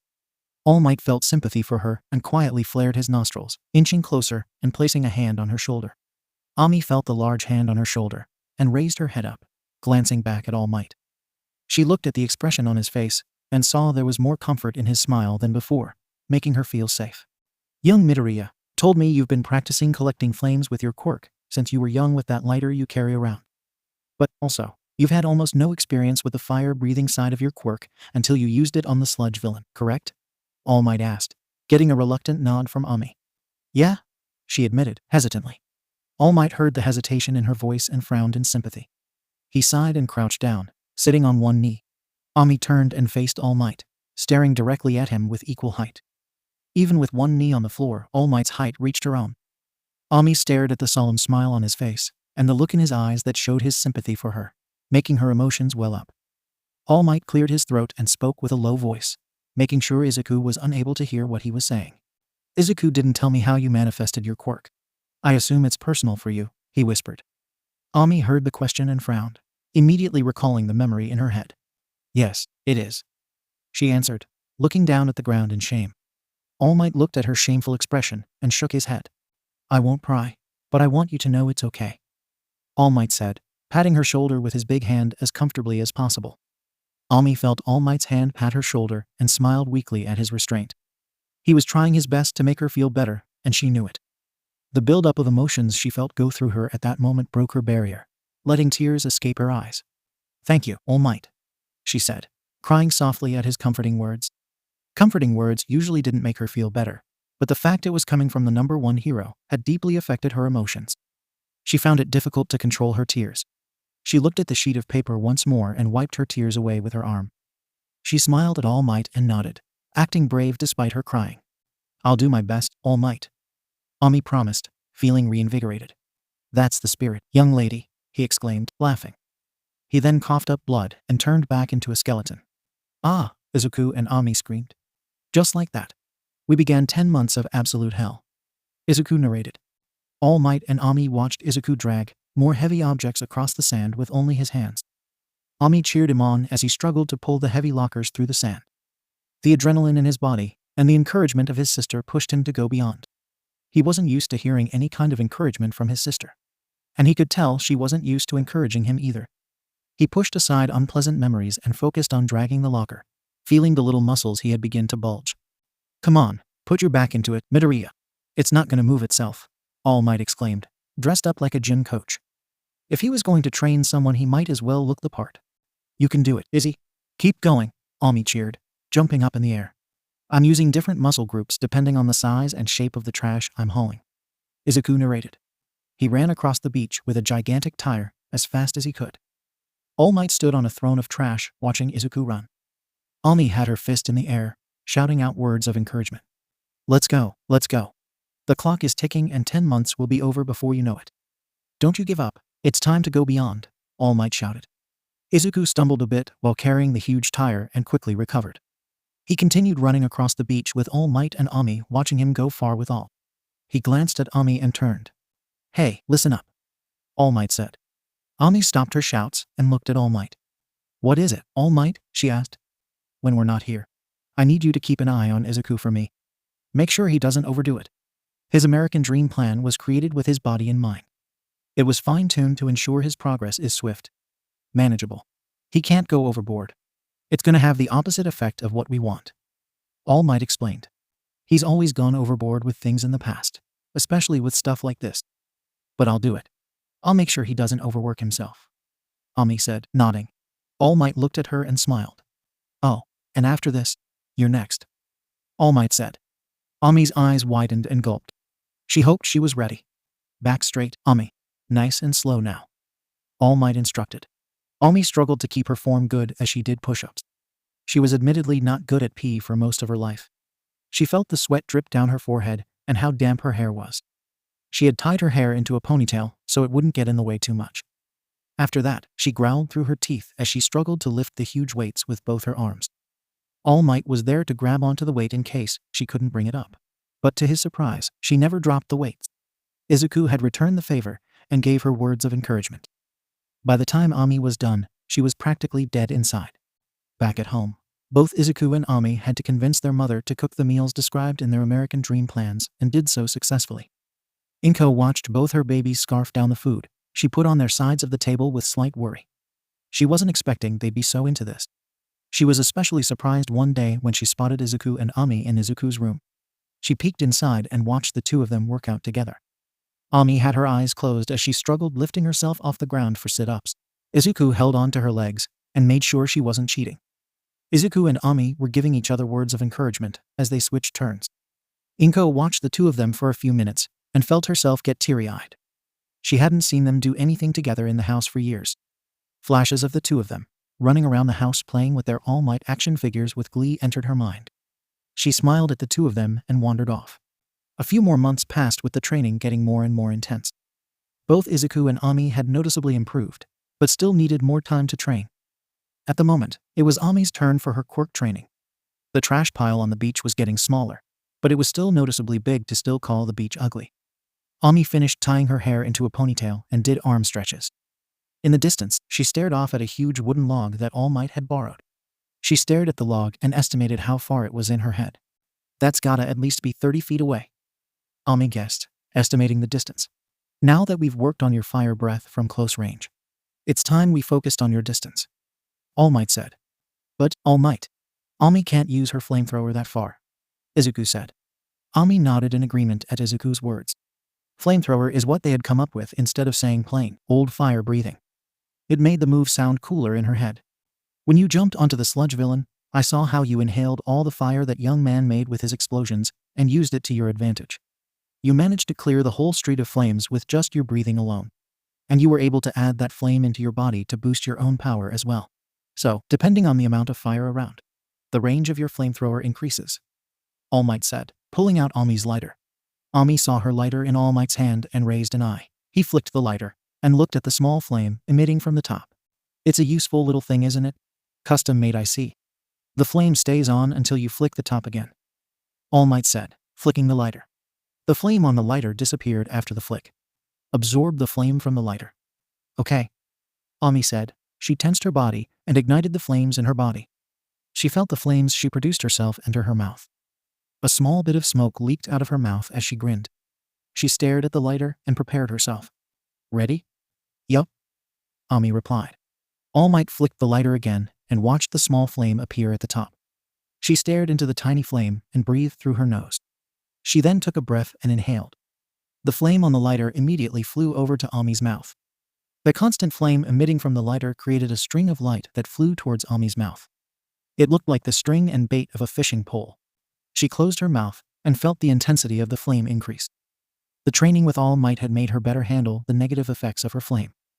The fact her body was also in shape factored into it as well. She stared at the wooden log and clenched her fists.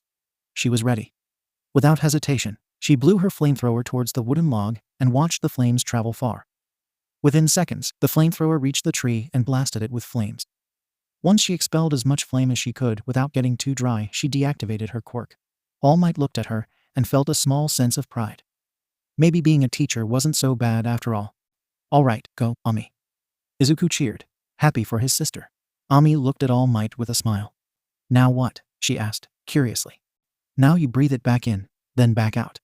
Your body's used to inhaling the flame and extinguishing it in one go.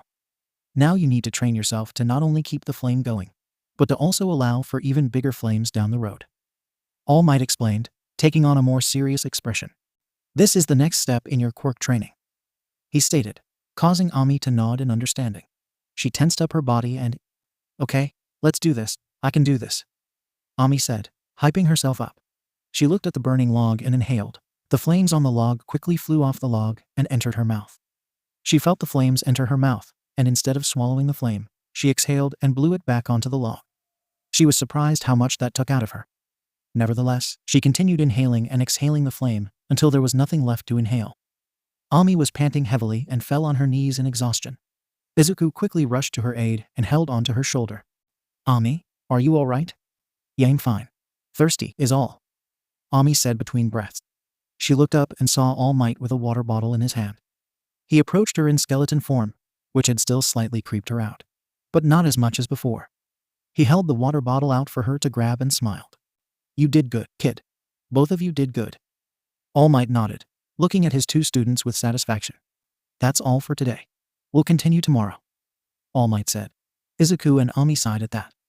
All Might could tell they wanted to keep going, but he knew they couldn't overdo it. For the rest of the last few months, Izuku and Ami trained alongside each other. Ami made sure Izuku wasn't muttering to himself in class. She also made sure spending time with her own friends wouldn't get in the way of her training. She adamantly refused any offers of cheat meals that would go against her training. As the school year was coming to a close, many of the students took notice of both Izuku and Ami's changes. It wasn't hard to notice how much muscle the previously scrawny plain kid got. As for Ami, many of the boys in her class took notice of her attractive physique, much to her dismay. Even Izuku would sometimes hear his classmates' opinions on his sister, which had made him deeply uncomfortable. Ami had also heard the same thing coming from the girls in her class, which had annoyed her more than Bakugo. Bakugo had also noticed both Izuku and Ami's changes and glared at them with anger. He knew they both wanted to go to UA and could see they were preparing just like him. February 26th.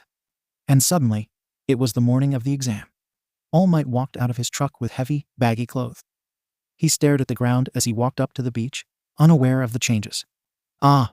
Izuku's voice cracked as he cried out into the sky. All Might looked up and grew wide-eyed. He saw the huge pile of trash on the boardwalk and looked at its peak to see both Izuku and Ami covered in sweat. Izuku was shirtless despite the cold air. Ami was wearing a short-sleeved shirt with a pink cat on the front. How was that? Izuku asked, twisting his head towards Ami. Not bad. Ami replied. She stomped on the trash she stood on and belted out a loud war cry. Ah! Ami roared, a small bit of flame exiting her mouth. All Might looked at the fire that came out of her mouth and was impressed. Thanks to their training, Ami's natural fire could reach 12 feet. And that was without outside help like her lighter. Ah! Izuku joined his sister and screamed as loud as he could into the sky. The two of them hadn't even noticed All Might watching the screaming match with amusement. He looked at the beach and took in the sights, feeling a gasp escape his mouth. Hey, holy crap, kids. You even cleaned up outside the area I told you to. There's not one speck of trash left on this beach, All Might said with complete shock. Holla stinking super crap, All Might exclaimed, turning into his muscle form. All Might watched the twins get down from the massive pile and look at him with gleeful excitement on their faces, making him feel prouder than ever. Excellent work, you two. All Might congratulated them. We finished everything, All Might. We did it. Do you think I'm ready now? Izuku asked.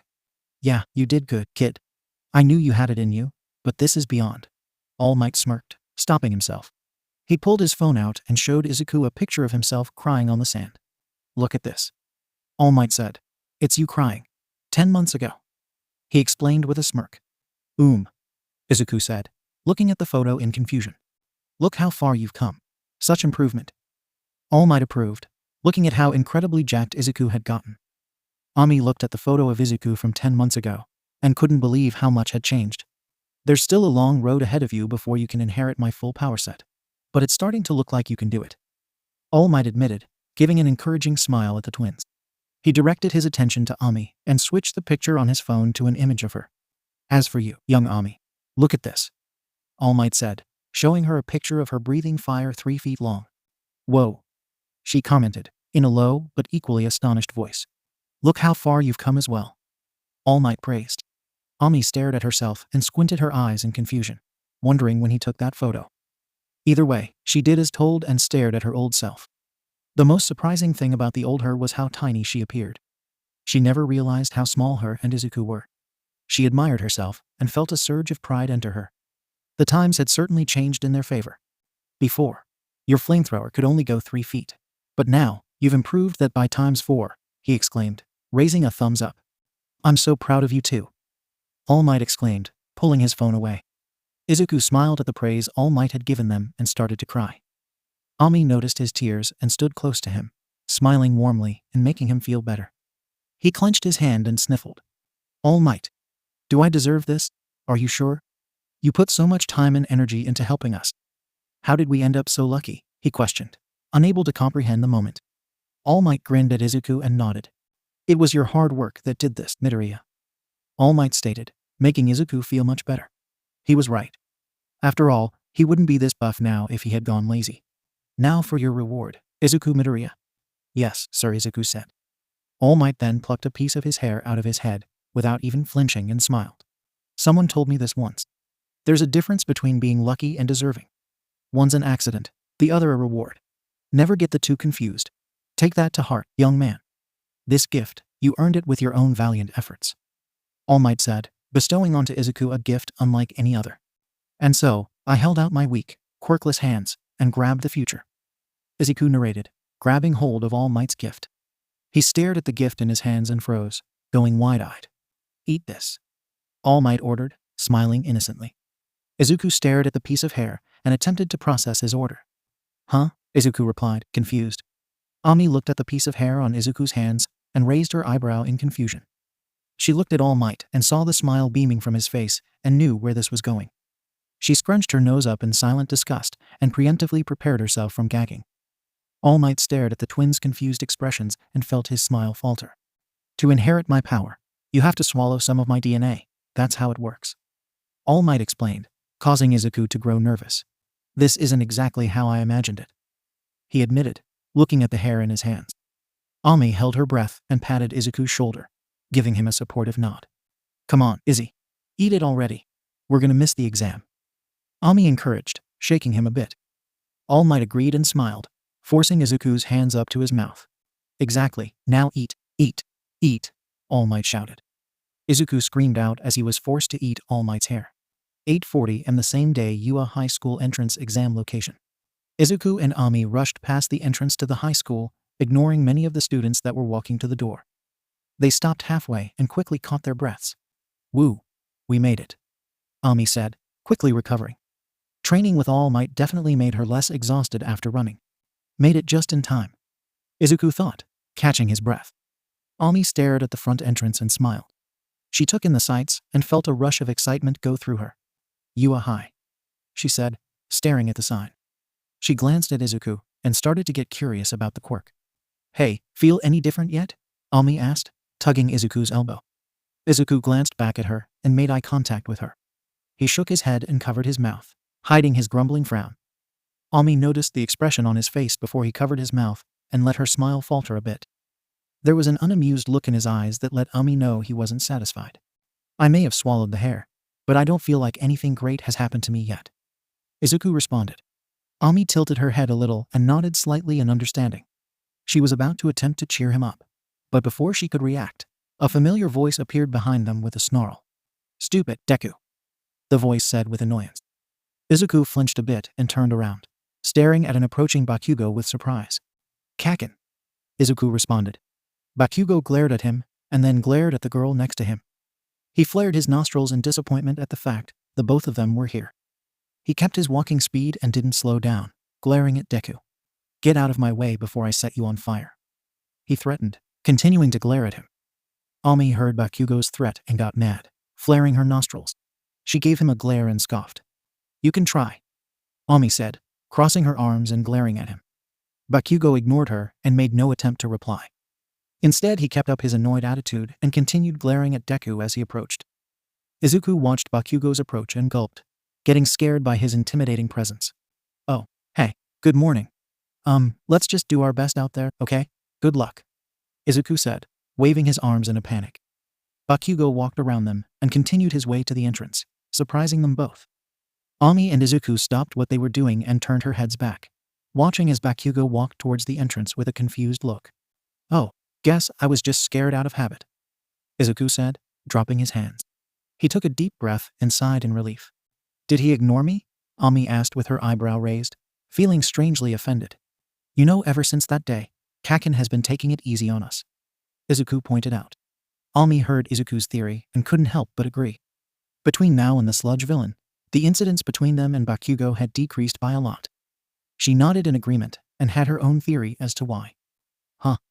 Maybe ignoring us is his way of thanking us, Ami guessed. She watched Bakugo enter the building and shrugged. She often had trouble figuring out Kaken. She shook her head and relaxed her shoulders. Let's go inside and check the place out before the exam starts, Ami said, walking ahead of Izuku only a little. Right? Izuku replied. I have to remember all the work I put in. Thanks to All Might, I'm actually going to be a hero. Izuku smiled, building back his confidence. He took a quick breath and took a step forward, immediately tripping on himself. Or, I'll just die, he said, not even trying to save himself. Izuku stared at the impending floor and braced for impact. However, before his face could make contact with the floor, he felt a hand pull on his backpack. Izuku's body tensed up in response to the sudden grab and widened his eyes. Whoever was holding on to him had to have a pretty strong grip to keep him suspended in midair. However, he couldn't help but notice a feeling of weightlessness that he couldn't explain. He stared at the ground. He was seconds away from touching and froze in confusion. "Huh? Are you okay?" a girl's voice asked. Izuku felt the grip on his backpack let go of him, sending him into a frenzy of flailing arms and panicked cries. Ami heard Izuku's cries and froze, letting her smile fall. She quickly turned around with concern for his safety, however. The situation Izuku was in was far from what she expected. Her concern dropped immediately and was replaced with bewilderment. Izuku was waving his arms and panicking while suspended in the air. Like he was floating. Even stranger, there was a brown-haired girl standing next to him. She watched the girl grab onto her brother and properly return him to the ground with a smile on her face. Izuku's eyes were wide and his pupils were shrunk, frozen in complete shock at the girl in front of him. Ami watched the girl smile and clasp her hands together in an apology. She quickly listened into the conversation. "I stopped you with my quirk. I'm sorry I didn't ask first. But I figured you wouldn't mind me catching you," the girl said, with eyes closed and an innocent smile on her lips. Ami looked at her brother's confused face and noticed the red he had on his cheeks, causing her to raise an eyebrow at him in amusement. She gripped her backpack strap and started to smirk, holding in her giggling. "Isn't this all like way nerve-wracking?" the girl cheerfully asked. Izuku fumbled, trying to get a word out. "Well, guess I'll see you inside. Bye," the girl said, walking off. The girl passed by Ami without noticing the smirk on her face. Ami held her breath in order to not make a noise that would alert her of her presence. She watched as the girl Izuku had met with entered the building and disappeared, finally exhaling with an amused smirk. Izuku watched her leave with a blush still visible on his face. The situation he was in took a while to process, but when it did, it gave him a rush of excitement. "Holy whoa, I just talked to a girl," Izuku thought to himself, feeling accomplished already. Ami stared at her brother's face and smirked harder, covering her mouth with her hand and trying her hardest not to giggle uncontrollably. "Really, Izzy? The first girl you meet?" Ami thought, snickering at him. Izuku smiled happily as can be and walked forward, reuniting with Ami at the front entrance. Exam orientation. After her brother's close encounters with the female kind, Ami and Izuku sat in the middle row of the orientation room. Students were pouring in at the same time as them, filling up the room quickly with students from different schools. They took their seats quietly and waited for the presentation. Ami and Izuku had found seats next to each other and waited with excitement. While seated, another student took a seat on the empty chair to Izuku's right. Izuku glanced at the person sitting next to him and quickly recognized who it was. Izuku's eyes went wide when he saw Bakugo was sitting in the seat next to him. Ami was also wide-eyed at the sight of Bakugo. They were mostly surprised to see him sitting next to them. Before they could say anything to him, the lights had turned on. "What's up, you candidates? Thanks for tuning into me. Your school DJ. Come on, let me hear ya," he shouted, putting his hand up to his ear. His ear was greeted by the sound of silence, which caused him to shiver. "Keeping it mellow, huh? That's fine. I'll skip to the main show. Let's talk about how those practical exams are gonna go down. Are you ready?" the DJ shouted. "Oh my goodness, it's the voice hero, Present Mike. So cool. I listen to his radio show every day of the week. It's so crazy nuts that all the UA teachers are pro heroes." Izuku geeked out. Ami nodded happily with equal excitement. "Will you shut up?" Bakugo whispered in annoyance, glaring at Deku. He stared back at the hero talking below. "Like your application said. Today, you rockin' boys and girls will be out there conducting 10-minute mock battles in super urban settings. After I drop the mic here, you'll head to your specified battle center. Sound good?" "Okay," Present Mike shouted. "I see. They're splitting us up so we can't work with any of our friends," Bakugo said, looking at his exam ticket. Izuku looked at his exam ticket at the same time as Ami. Both of them stared at their ticket with scrutiny, reading every detail in their head. Ami nodded in understanding of the ticket and finished reading. Being curious, she looked at Izuku's ticket and noticed they were separated. She then got a peek at Bakugo's ticket, and then back at hers and sighed in relief. "Well, at least I'm not with Bakugo," Ami said out loud, looking at her ticket. The not-so-quiet comment quickly captured Bakugo's attention. You trying to start something, habanero? Bakugo whispered angrily. Izuku glanced at Ami and looked at her ticket. What? Where are you? Battle Center C, Izuku said, reading Ami's ticket. Bakugo overheard Deku's voice and groaned in frustration. Earlier hopes he had before coming today were quickly dashed by their placements.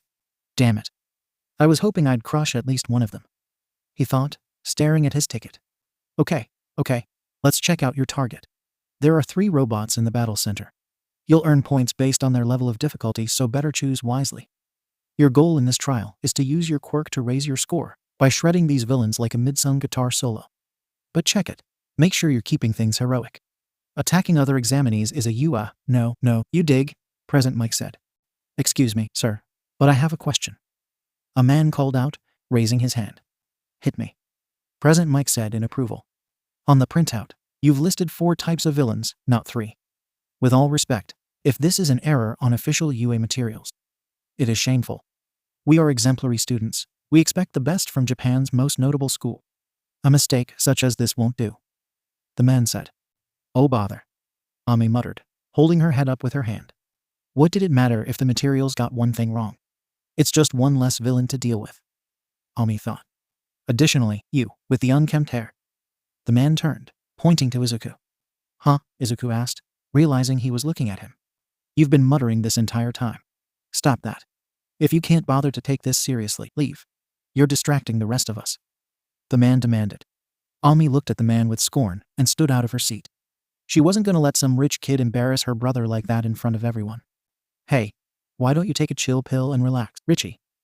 Ami said, tapping into her anger. Truthfully, she had no idea where that came from. Maybe there was unforeseen stress bottling up in her to cause her to act out. Sit the hell down, habanero.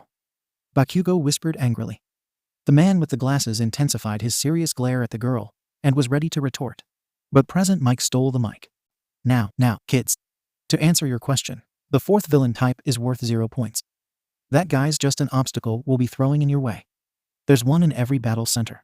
Think of it as a hurdle you should try to avoid. It's not that it can't be beaten, but there's kinda no point. I recommend my listeners try to ignore and focus on the ones top of the charts.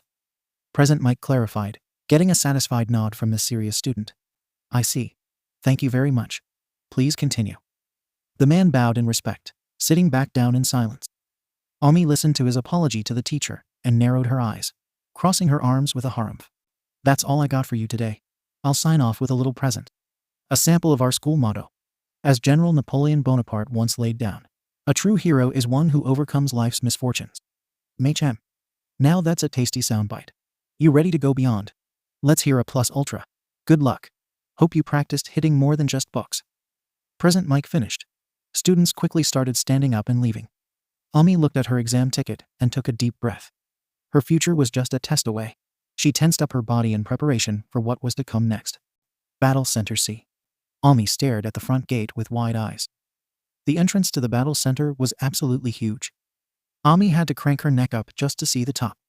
She stared at the top of the gate and gulped, letting her mind drift. This is Battle Center C.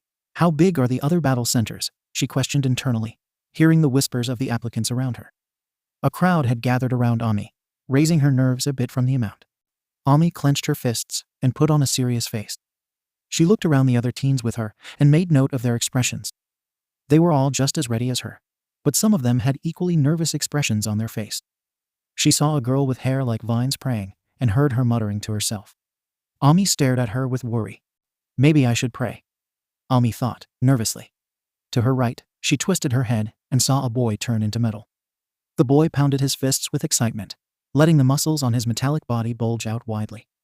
Ami stared at the metallic Musliman and felt her eye twitch a little. Beside her was a student with hair that was green like hers. She watched as the girl crouched down onto the floor and ribbit like a frog. Ami tilted her head at the surprising sound and stared somewhere else to avoid detection. She looked far off from the crowds and caught a glance of another teen. The teen had created some distance between himself and the rest of the applicants, confusing Ami. He was hard to see between the applicants, but she was able to see ice covering the entire left half of his body. He looked rather intimidating with his cold stare and the glowing red eye on his left side. Ami made a mental note not to get in his way. Right, let's start, President Mike said, getting everyone's attention. Ami's concentration broke at the sound of Present Mike's voice. The door to the battle center opened up in front of the examinees, surprising them. They all turned their heads and stared at the large speaker by the door and waited for Present Mike's okay to start. Get moving. There are no countdowns in real battles. Run, run, run, listeners. You're wasting airtime here, Present Mike said. Ami gasped and stared straight ahead, watching as the applicants all charged forward into the battle center. She panicked and immediately rushed into the battle center. She gritted her teeth anxiously and ran in, staring face to face with a robot. She glared at the robot and took one step before watching the robot get destroyed in seconds by another applicant. She felt a sigh of relief and heard explosions all around her. Robots were getting destroyed all over the place, prompting Ami to run ahead to look for more. She ran past plenty of deceased robots and examined their damage. She saw one with huge fist-sized holes sparking on the floor, one was covered in ice, and one that looked like it was squeezed to death. I'm way over my head here, she thought out loud, gulping. She continued running down the streets and listened to the sounds of battle echoing throughout the streets. From the sound of things, there were fights going on everywhere she wasn't. She flinched at the sound of an explosion from across the street and started breathing heavily. She stopped running and grabbed onto her knees, breathing rapidly. She slapped herself in the face in an attempt to calm herself down, succeeding in catching her breath. She closed her eyes and took a deep breath, focusing on nothing but her thoughts. This is it, Ami. Don't let All Might's help go to waste. This is your moment, she thought, clenching her fists tightly. She opened her eyes and gritted her teeth, feeling more focused than before. She ran ahead deeper into the battle center and passed by even more deceased robots.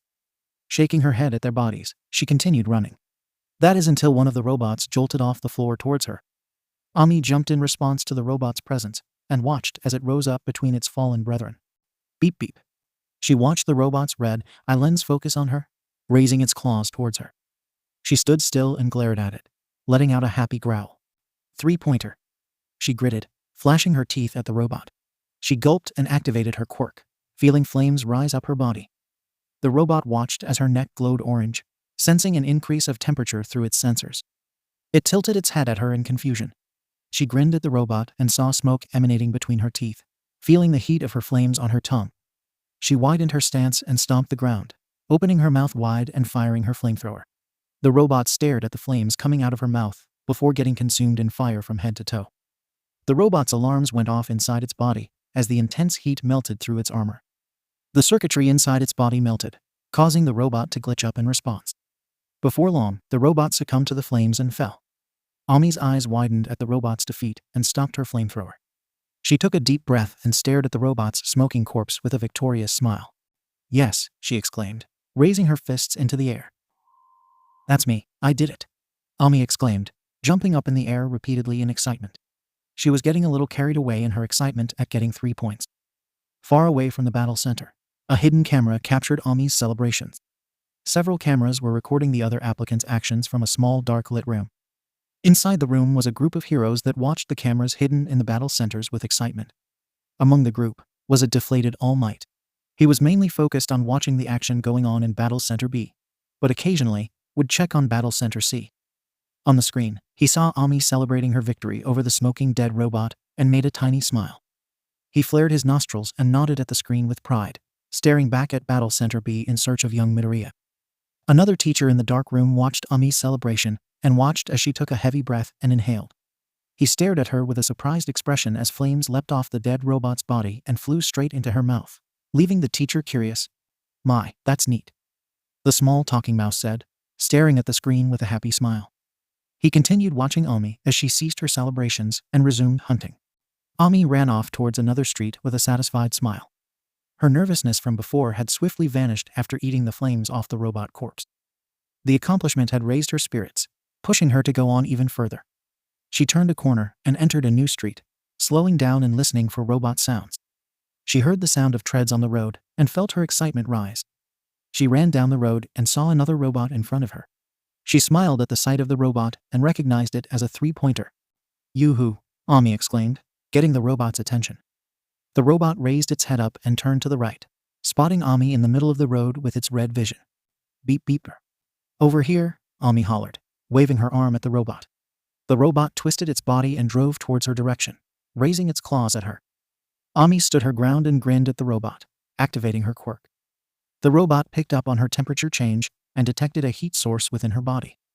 The robot's red eye focused on her neck and saw the glow, alerting it to danger. Beep beep. The robot activated a horn in its body, alerting nearby robots. Ami heard the horn and faltered a bit in confusion. She raised her head up a bit and lifted an eyebrow at the machine. Huh? She questioned, caught off guard by the horn. Beeper. Beeper. 2 more horns went off behind her, causing her whole body to tense up. She felt a chill go down her spine from goosebumps. She turned her head a little and saw 2 more robots approach her from behind. She counted the robots' numbers and realized she had gotten surrounded by 3 3-pointers. The robots glared at her with their 1 red eyes and snapped their claws at her in intimidation. She glared back at them and shook her head, concentrating back on her quirk. She stared at the approaching robot in front of her and prepared to her flamethrower. Just as she was about to open fire, she felt a vibration beneath the ground. All of a sudden, large green vines erupted out of the ground and wrapped itself around the robot. The robot stared at the vines wrapping around its body and detected a threat. The robot snapped its claw at the vine, chopping one in half. The chopped vine didn't stop, however, and continued to coil around the robot. The robot felt the vines constrict its body and attempted to chop them off, but failed. Within seconds, the vines constricted the robot and bent its metal arms until they no longer functioned. Ami watched slack-jawed as the vines crushed the robot in its grasp. She heard the ground shake behind and turned her head back again, catching a glimpse of the other 2 robots as vines wrapped around them as well. Holy crap, Ami thought, watching the robots get crushed to death. She heard footsteps behind her and turned around, watching a girl with green hair approach. Ami stared at the girl and recognized her as the girl that was praying at the entrance. She hummed a song as she crushed the life out of the 3 robots. The robots struggled to stay online as their bodies were crushed by the vines. Seeing no way of breaking free, the robots' red eyes started beeping rapidly. As soon as the beeping started, Ami and the girl watched as the robots exploded within the vine's grasp, shocking both of them. Whoa, Ami yelped, jumping out of the way as the robot's shrapnel came flying towards her. She dropped onto the floor and shielded her head with her arms, staring at the burning remains of the dead robot. Geez, Ami commented, hearing the flames burn. She turned her head and stared at the other girl, checking on her safety. The other girl had a surprised expression on her face.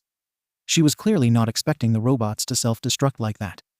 Ami looked at her concerned expression and noticed smoke was coming off her. Her eyes widened when she saw the girl's vine hair was on fire. Ami gasped at the sight of the burning hair and immediately stood back up, making eye contact with the other girl. Hey, your hair is on fire, Ami shouted, pointing her finger at the girl. The girl heard Ami's shouts and looked up at her hair. Her eyes shrank at the sight of the fire and gasped, entering panic mode. The vine girl's jaw dropped with fear as she started to frantically swipe at her hair in an attempt to put out the flames.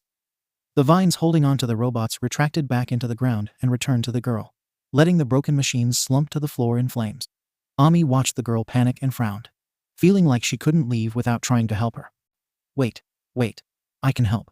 Calm down, Ami said, rushing to the girl's side. She waved her hands at her to get her attention and calm her down. The girl swiped at her hair and stared at Ami with a scared expression. She saw the concern in Ami's eyes and nodded, ceasing her actions.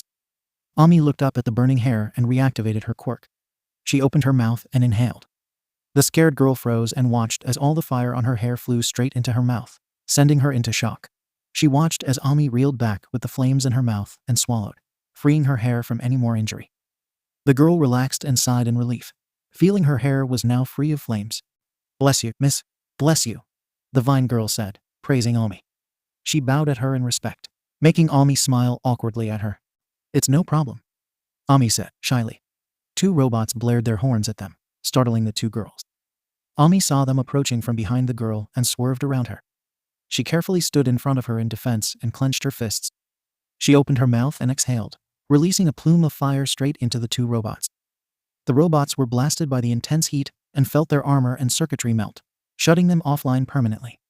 She ceased her fire breathing and panted in exhaustion, wiping sweat off her forehead. She stared at the burning robots and watched them slump to the ground, dead. Sighing in relief, she opened her mouth again and breathed in all the fire in the area, leaving no flame left behind. Once all the fire in the street was gone, she deactivated her quirk and sighed, slumping her shoulders and taking slow breaths. I've got to pick up the pace, Ami thought. She turned back at the vine girl and bowed at her. Sorry, I have to go set more robots on fire, Ami apologized, turning around. Sorry about your hair. It's really cool, Ami shouted, echoing down the street.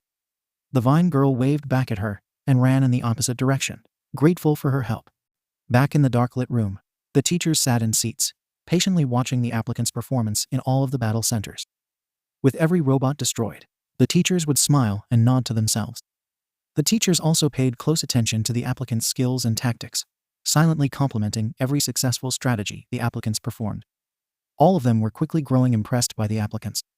Sitting among the teachers, All Might watched the cameras dedicated to Battle Center B and C with a solemn expression. He stared at Izuku through the cameras and watched him run around, seemingly missing his chance to get points. He felt his nerves act up while staring at Izuku, making him gulp. Come on, young Midoriya, All Might thought, clenching his fists. Sensing himself getting nervous, he switched focus and stared at the Battle Center C cameras. He quickly found Ami among the cameras and focused on her. She was currently setting another robot on fire, sending him relief. She was mostly relying on hit-and-run tactics, but she was doing a fine job by herself. First, she'd set the robot on fire. Second, she'd let it burn and melt apart. Third, she'd inhale the flames right off the robot's corpse and run off. Finally, she'd find another robot and repeat the process. All Might dropped his shoulders and relaxed, taking in a deep breath in his seat. All Might was satisfied that Ami was doing fine. However, he quickly noticed she was breathing more heavily with each robot destroyed. He squinted his eyes and stared at her, panting, feeling a concerned frown growing. Ami's getting points, but she's starting to get tired, All Might thought, watching the screen. He looked at Izuku on the other camera and saw he was still running around in a panic. His frown widened by a fraction. He had hoped Ami and Izuku would end up in the same battle center somehow, but knew that was just wishful thinking. Clearly, the examinees have no idea how many villains are present or their locations. They have limited time, must cover a vast area, and hunt down every last target. Some use information gathering abilities to plan out strategies, while others rely on speed to pull ahead of their peers. Of course, remaining calm under pressure can be a huge advantage, as can pure power and combat ability. The most successful students use a combination of all these tactics. They're the ones who rack up the highest scores. The mouse said, watching the screens with interest. All Might and the other teachers nodded in agreement. I'd say this year's class looks promising, a female voice said. One of the teachers nodded their head in agreement, speaking up with a modified voice. Well, there's still plenty of time before it's over. The real test is yet to come, the man said, heading over to a desk full of electronics. He opened a glass case and pushed the red button inside, activating machinery. Let's see how they react, the man said. The other teachers stared at the masked teacher and glanced back at the cameras, ready to see how the applicants deal with a problem this big. In the center of the battle centers, rumbling began to take place. The road began to automatically open up like a hidden door. As light from the sun illuminated the dark hole, lights began to turn on from inside. At the bottom of the pit, gears started turning. Slowly, a platform rose up out of the pit, bringing with it a mechanical terror. Ami ran through the battle center with a heavy breath. So far, her hit-and-run tactics were working fairly well. However, not even she could ignore the exhaustion she had steadily gained from her tactics. She turned a street corner and slowed down, leaning on a parked car in exhaustion. She placed her elbow on the parked car and relaxed, wiping sweat off her forehead. She leaned on the car for a few seconds and glanced at her reflection through the side view mirror. She checked herself out and noticed how wet her hair was from sweating, wincing a little in disgust. She stared at the floor and began counting in her head. She had encountered a few more three-pointers since her run-in with Vine Girl and managed to score some points. That was at least 30-something. Ami mumbled, counting her point total under her breath. She took slower breaths and felt her composure return to normal. She took deeper breaths and sighed in relief, feeling her strength return. Keep it up, Ami. Ami mumbled, motivating herself. She wiped off more sweat from her face and stretched, feeling her body pop satisfyingly. She felt good about herself and flared her nostrils, flexing her muscles in anticipation. All right, let's do this, she thought, smiling with determination. Boom. Ami heard the loud explosion and instantly jumped in the air in fright, yelping at the explosion's volume. Startled by the sound, she closed her eyes momentarily and reopened them. She sighed and felt her heart beating rapidly again. The unexpected sound had scared her badly. She raised her head and looked around for the source of the loud boom. What is happening? Is this someone's quirk? Ami guessed, looking for any clues. Just as she started theorizing, the ground beneath her started to shake. Ami looked down at the ground and panicked, attempting to balance herself. As she struggled to stay standing, Even more explosions rang out from nearby. A strange mechanical-sounding noise echoed around the buildings, startling her more. As the booms came closer and the shaking became stronger, the windows on the buildings ahead of her shattered from all the noise. She stared at the falling shards of glass from the dozens of windows and started to freak out. The mechanical noise got louder than before, making her worry. She looked around again and gasped when a colossal shadow appeared on the side of the taller buildings. Ami trembled at the sight of the shadow, as the thing casting it came into view. It was a colossal machine that traveled using street-sized tank treads. The mechanical terror moved down the street in front of Ami, passing by without noticing her. She watched as the gigantic robot snapped its claw hands in an intimidating manner. She shuddered at the robot's immense height, feeling her jaw hit the floor and her legs tremble. Slowly, the robot passed by and entered another street, creating another explosion as its tank treads effortlessly rolled over parked vehicles. Ami's heart stopped functioning as the robot vanished, feeling her eye twitch in anxiety. That's not cool. Ami panicked, trembling. The ground beneath her stopped shaking as badly, giving her a chance to compose herself a second time. She gasped and stared at the floor, hyperventilating in fear. Even though the shaking stopped, her legs sure didn't. She bent down slightly and grasped onto her knees, trying her best to stop her trembling. All right, Ami. You're doing great so far. The zero-pointer is only the size of a building. No reason to panic. She assured herself, smiling with an obviously terrified expression. Less than 2 minutes left, President Mike said over the speakers. Ami jumped at the sound and gasped, standing back up at full height. She panicked and yelped, holding onto her face with both hands. Less than 2 minutes. Man, I hope Izzy's doing better than me. She hoped, closing her eyes and taking a deep breath. Breath, Ami, breath. Ami thought, inhaling and exhaling slowly. She tensed up her whole body and self-examined herself. Concentrating, she activated her quirk and focused on her flames. She could tell her flames were getting weaker. She was tired, after all. I'm losing the fire. She frowned, flaring her nostrils in disappointment. She opened her eyes and looked up at the sky, calming down. She stood there alone on the road, contemplating what to do with only 2 minutes left. As she thought about what to do, a crazy thought entered her head. Maybe if the robot blows up enough buildings, I can eat the flames and melt him down. Ami quickly thought up. It sounded crazy. She'd be facing down a building-sized machine. She immediately doubted her chances of hurting it. But seeing no other alternative, she nodded her head. She wished she could think of a better idea. Yeah, that sounds good. Let's try that. She thought, concluding her plans. She bolted down her street and stood in the middle of the robot's path, gulping at the tread marks it left behind on the street. She stared down the street and saw the gigantic robot rolling down the street. She narrowed her eyes and clenched her fists, getting into the mood. Surveying the damage left behind, she noticed a car burning on the side of the road. She gasped and quickly ran towards the car, opening her mouth and inhaling the flames, feeling her fire's power increase. Feeling her fire get hotter in her mouth, she smiled and ran towards the machine. While running, she ran past other applicants in her pursuit of the robot and heard their protests and warnings. She ignored them all and stayed focused on the robot, inhaling as much flames as possible as she ran by. Her quirk's special ability was quickly noticed by the other applicants, who noticed her strange behavior. The applicants watched the flames fly straight into her mouth, confusing them as they ran. Eventually, Ami reached the back of the robot and struggled to stand from the shaking. She stopped her approach and looked up at the robot, which, thankfully, hadn't noticed her yet. Its lack of awareness gave her some amount of relief as it made her approach easier. Ami stared at the robot and felt her body tense up on reflex. She gritted her teeth and took a wider stance, making sure she wouldn't fall from the intense shaking. No holding back, she thought, narrowing her eyes. She clenched her hands and felt her knuckles pop, thinking back to her training. She thought about the happy memories she made training countless hours with her brother Izuku at the beach, reinvigorating her spirits. A smile formed on her lips at the memories. Then the memory of All Might helping her with quirk training appeared. Izuku standing right next to her, cheering her on to keep going. She flared her nostrils and smiled, letting a tear fall down her eye. It's thanks to All Might that I'm here now. I won't let him down, she thought, glaring at the robot. I won't let Izuku down, she swore, activating her quirk. Her body temperature rapidly increased, making her smile. She kept her eyes on the floor and concentrated, watching her neck light up with a brilliant orange glow. She grinned as flames entered her mouth, watching as smoke emanated through her teeth. She stared up at the robot with a rush of adrenaline and opened her mouth. An intense blast of fire erupted out of her mouth, impacting the back of the gigantic robot in seconds. To anyone watching, it looked like her face was a campfire. She closed her eyes and screamed. The colossal machine picked up a rapid temperature increase in its rear, alerting it of danger. The robot stopped moving and froze, blaring its horn loudly. VRRR. Ami stumbled a bit as the shaking ceased, but quickly kept up her stance. She kept her mouth open and screamed at the robot, unleashing more fire onto the robot's armor. The giant robot heard the scream and twisted its head around, taking notice of the girl. Its numerous sensors on its face zoomed in on Ami, staring at her.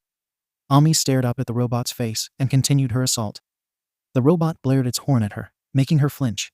She refused to back down and continued, screaming loudly at the machine. She let loose on the robot's tank treads, melting away at the machine's thick armor plating. Sensing danger, the robot swerved and attempted to turn around, but Ami didn't let up. She scorched the robot's left side and expelled all of her flames into the machine. Alarms went off inside the machine as its legs melted. The robot looked down at the flames impacting its treads and analyzed its temperature. If the robot could pain, it'd definitely be crying right now. The robot watched the metal on its left side sink, bend, and twist. It adjusted itself and slowly started to lean a bit, raising its arms and balancing on a nearby building. Ami continued screaming one last time before feeling her body weaken from stress. More smoke exited her mouth than fire, forcing her to gag. Her eyes bulged open as soon as she felt the smoke enter her throat. She gagged and coughed, choking from smoke. She quickly deactivated her quirk and gulped. This was it. No more fire left. She looked up at the damage she caused on the tank treads and felt her eyes expand. It was like the robot had been walking on lava. Its treads on the left side were melted beyond repair. The robot could feel the circuitry in its treads begin to turn off, causing it to start tipping. The robot quickly swung its arms into the surrounding buildings and performed a balancing act. Much to Ami's dismay, the robot was still standing. VRRR. The robot roared, doing a systems check. It assessed itself for internal damages and detected multiple system failings on its treads. It quickly attempted to reboot its systems and failed. Its legs were inoperable and too damaged to repair. It raised its head up and analyzed the buildings it swung its arm into to maintain balance. Its sensors scanned the building's integrity and calculated its chances of falling. The gigantic machine quickly scanned itself and reached a conclusion. Scanning buildings. Warning. Buildings unstable.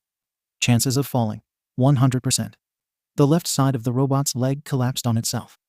Metal bent and cracked under the extreme temperatures it had faced. Ami saw the robot start to lean over and smiled. She sighed and dropped to the floor, panting in exhaustion. She let her guard down and relaxed, finding herself unable to move. She looked down at the floor and closed her eyes. She had actually hurt the giant robot.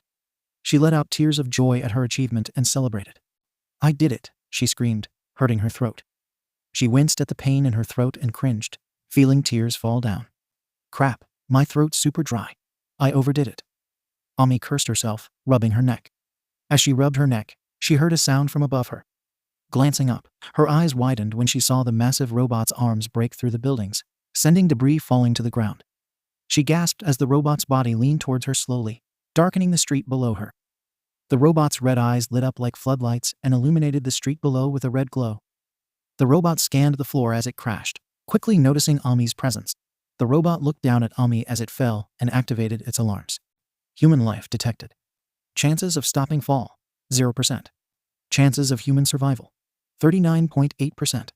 Activating emergency horn. Beep beep beep beep beep beep beep beep beep beep beep beep beep beep beep beep beep beep beep. The robot roared at her like a cruise ship, getting every applicant's attention.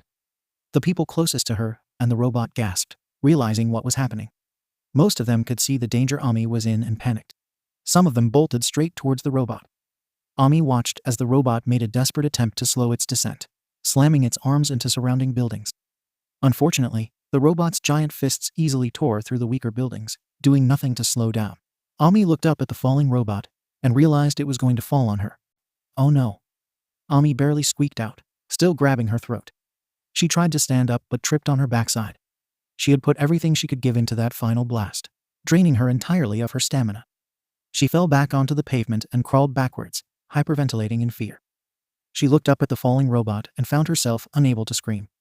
She started to regret her actions and silently prayed. "Please, someone help me," she prayed. She then felt something latch on to her stomach. She opened her eyes and looked down and saw tape wrapped around her. Before she had time to think, she was flung backwards into the air and narrowly avoided the gigantic robot's path. The robot landed on the street with a loud crash, damaging the street below. Ami panted heavily at the fallen robot and relaxed as best she could with her rapidly beating heart. I think my whole life just flashed before my eyes. She struggled, thinking out loud. Another teen approached her and quickly tried to help her up. Several others approached her and had their own looks of worry. Hey, are you all right? That robot almost crushed you, another teen asked, freaking out. Water. She barely whispered out.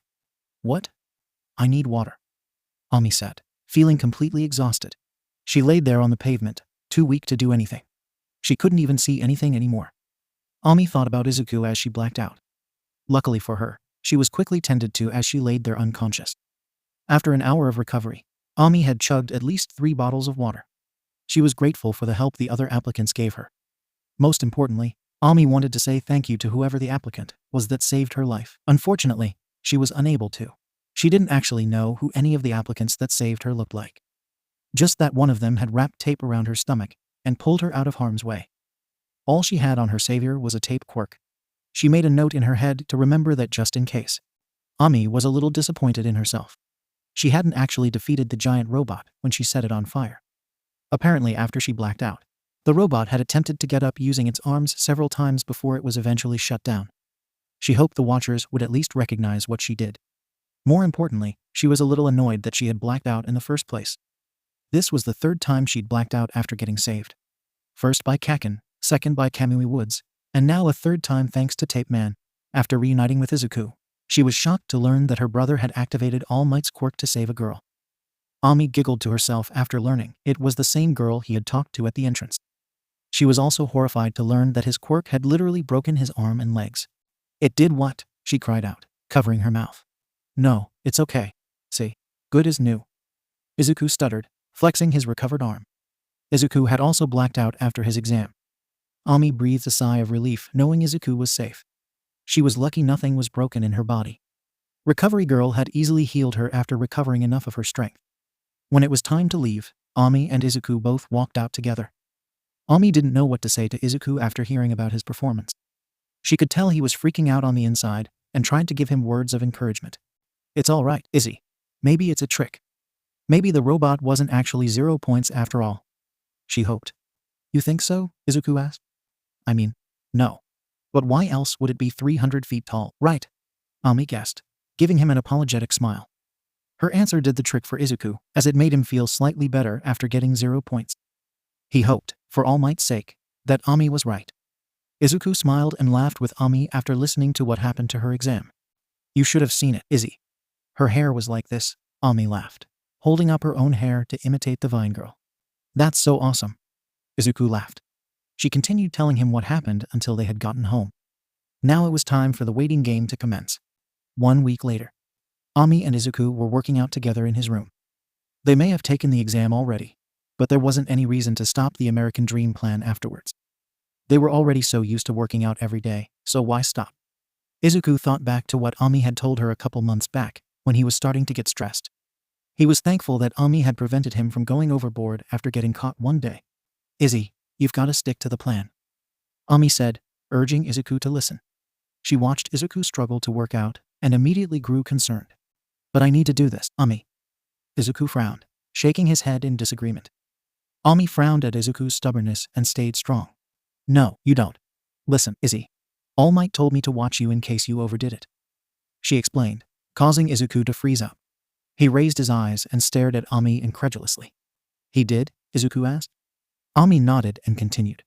The American Dream Plan was designed specifically for you.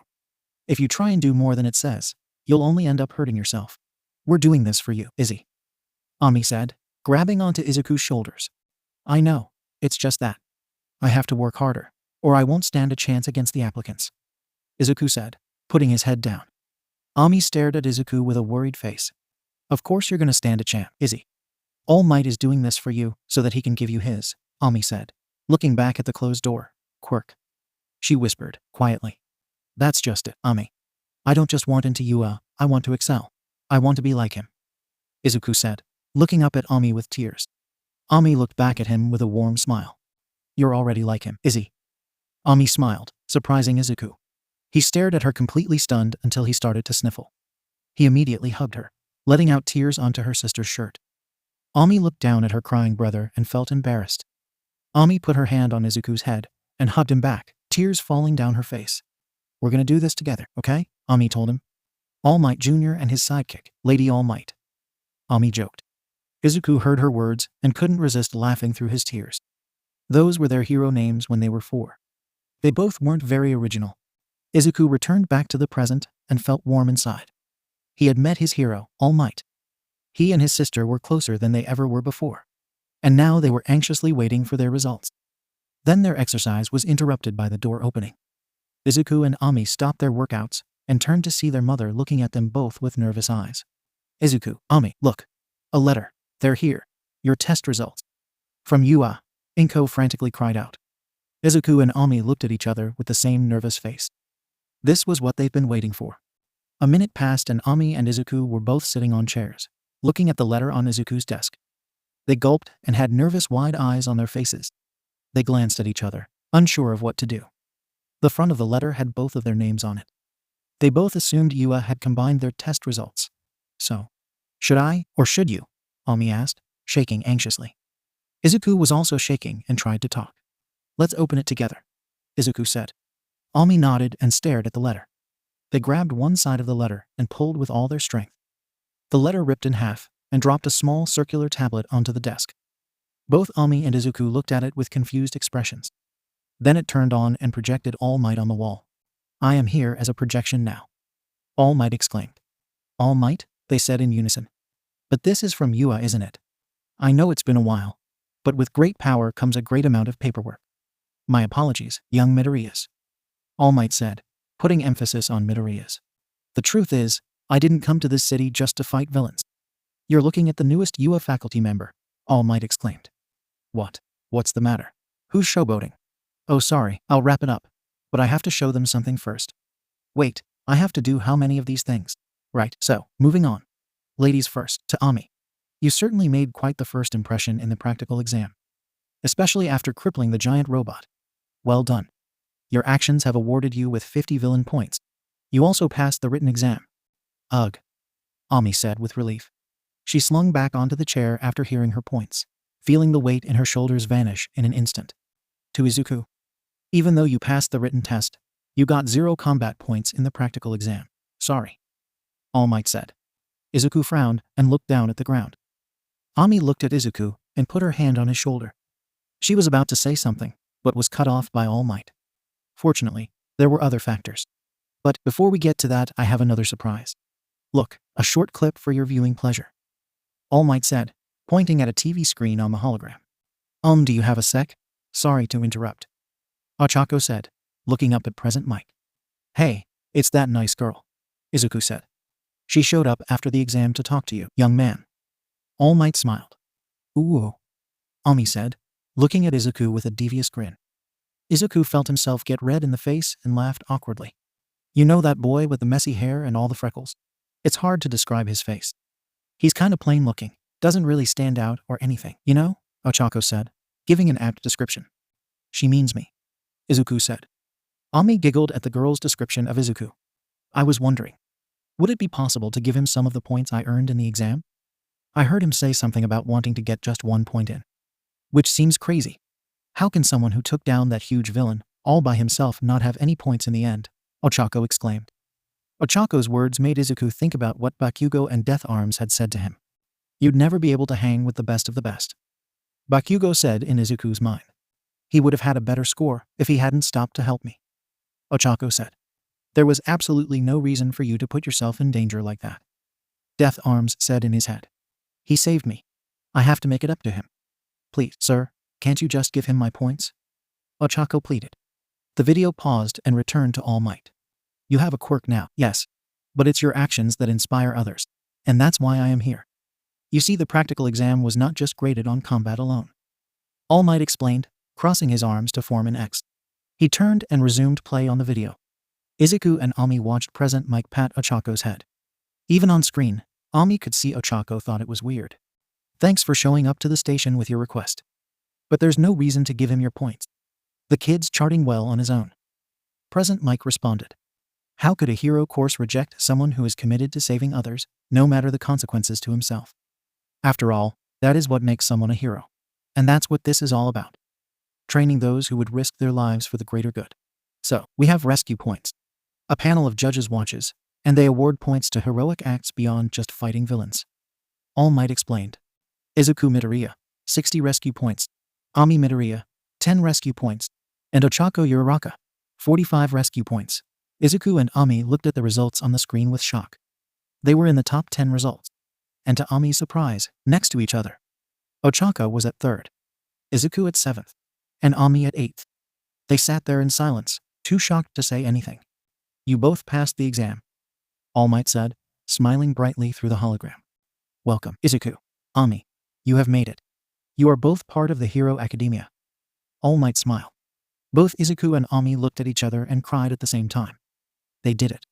Their work had paid off. The both of them celebrated and hugged. It took a lot of help. But now our lives have changed completely. And now, we're enrolling in the high school of our dreams. Izuku narrated. Outside the door, Inko paced around the hallway.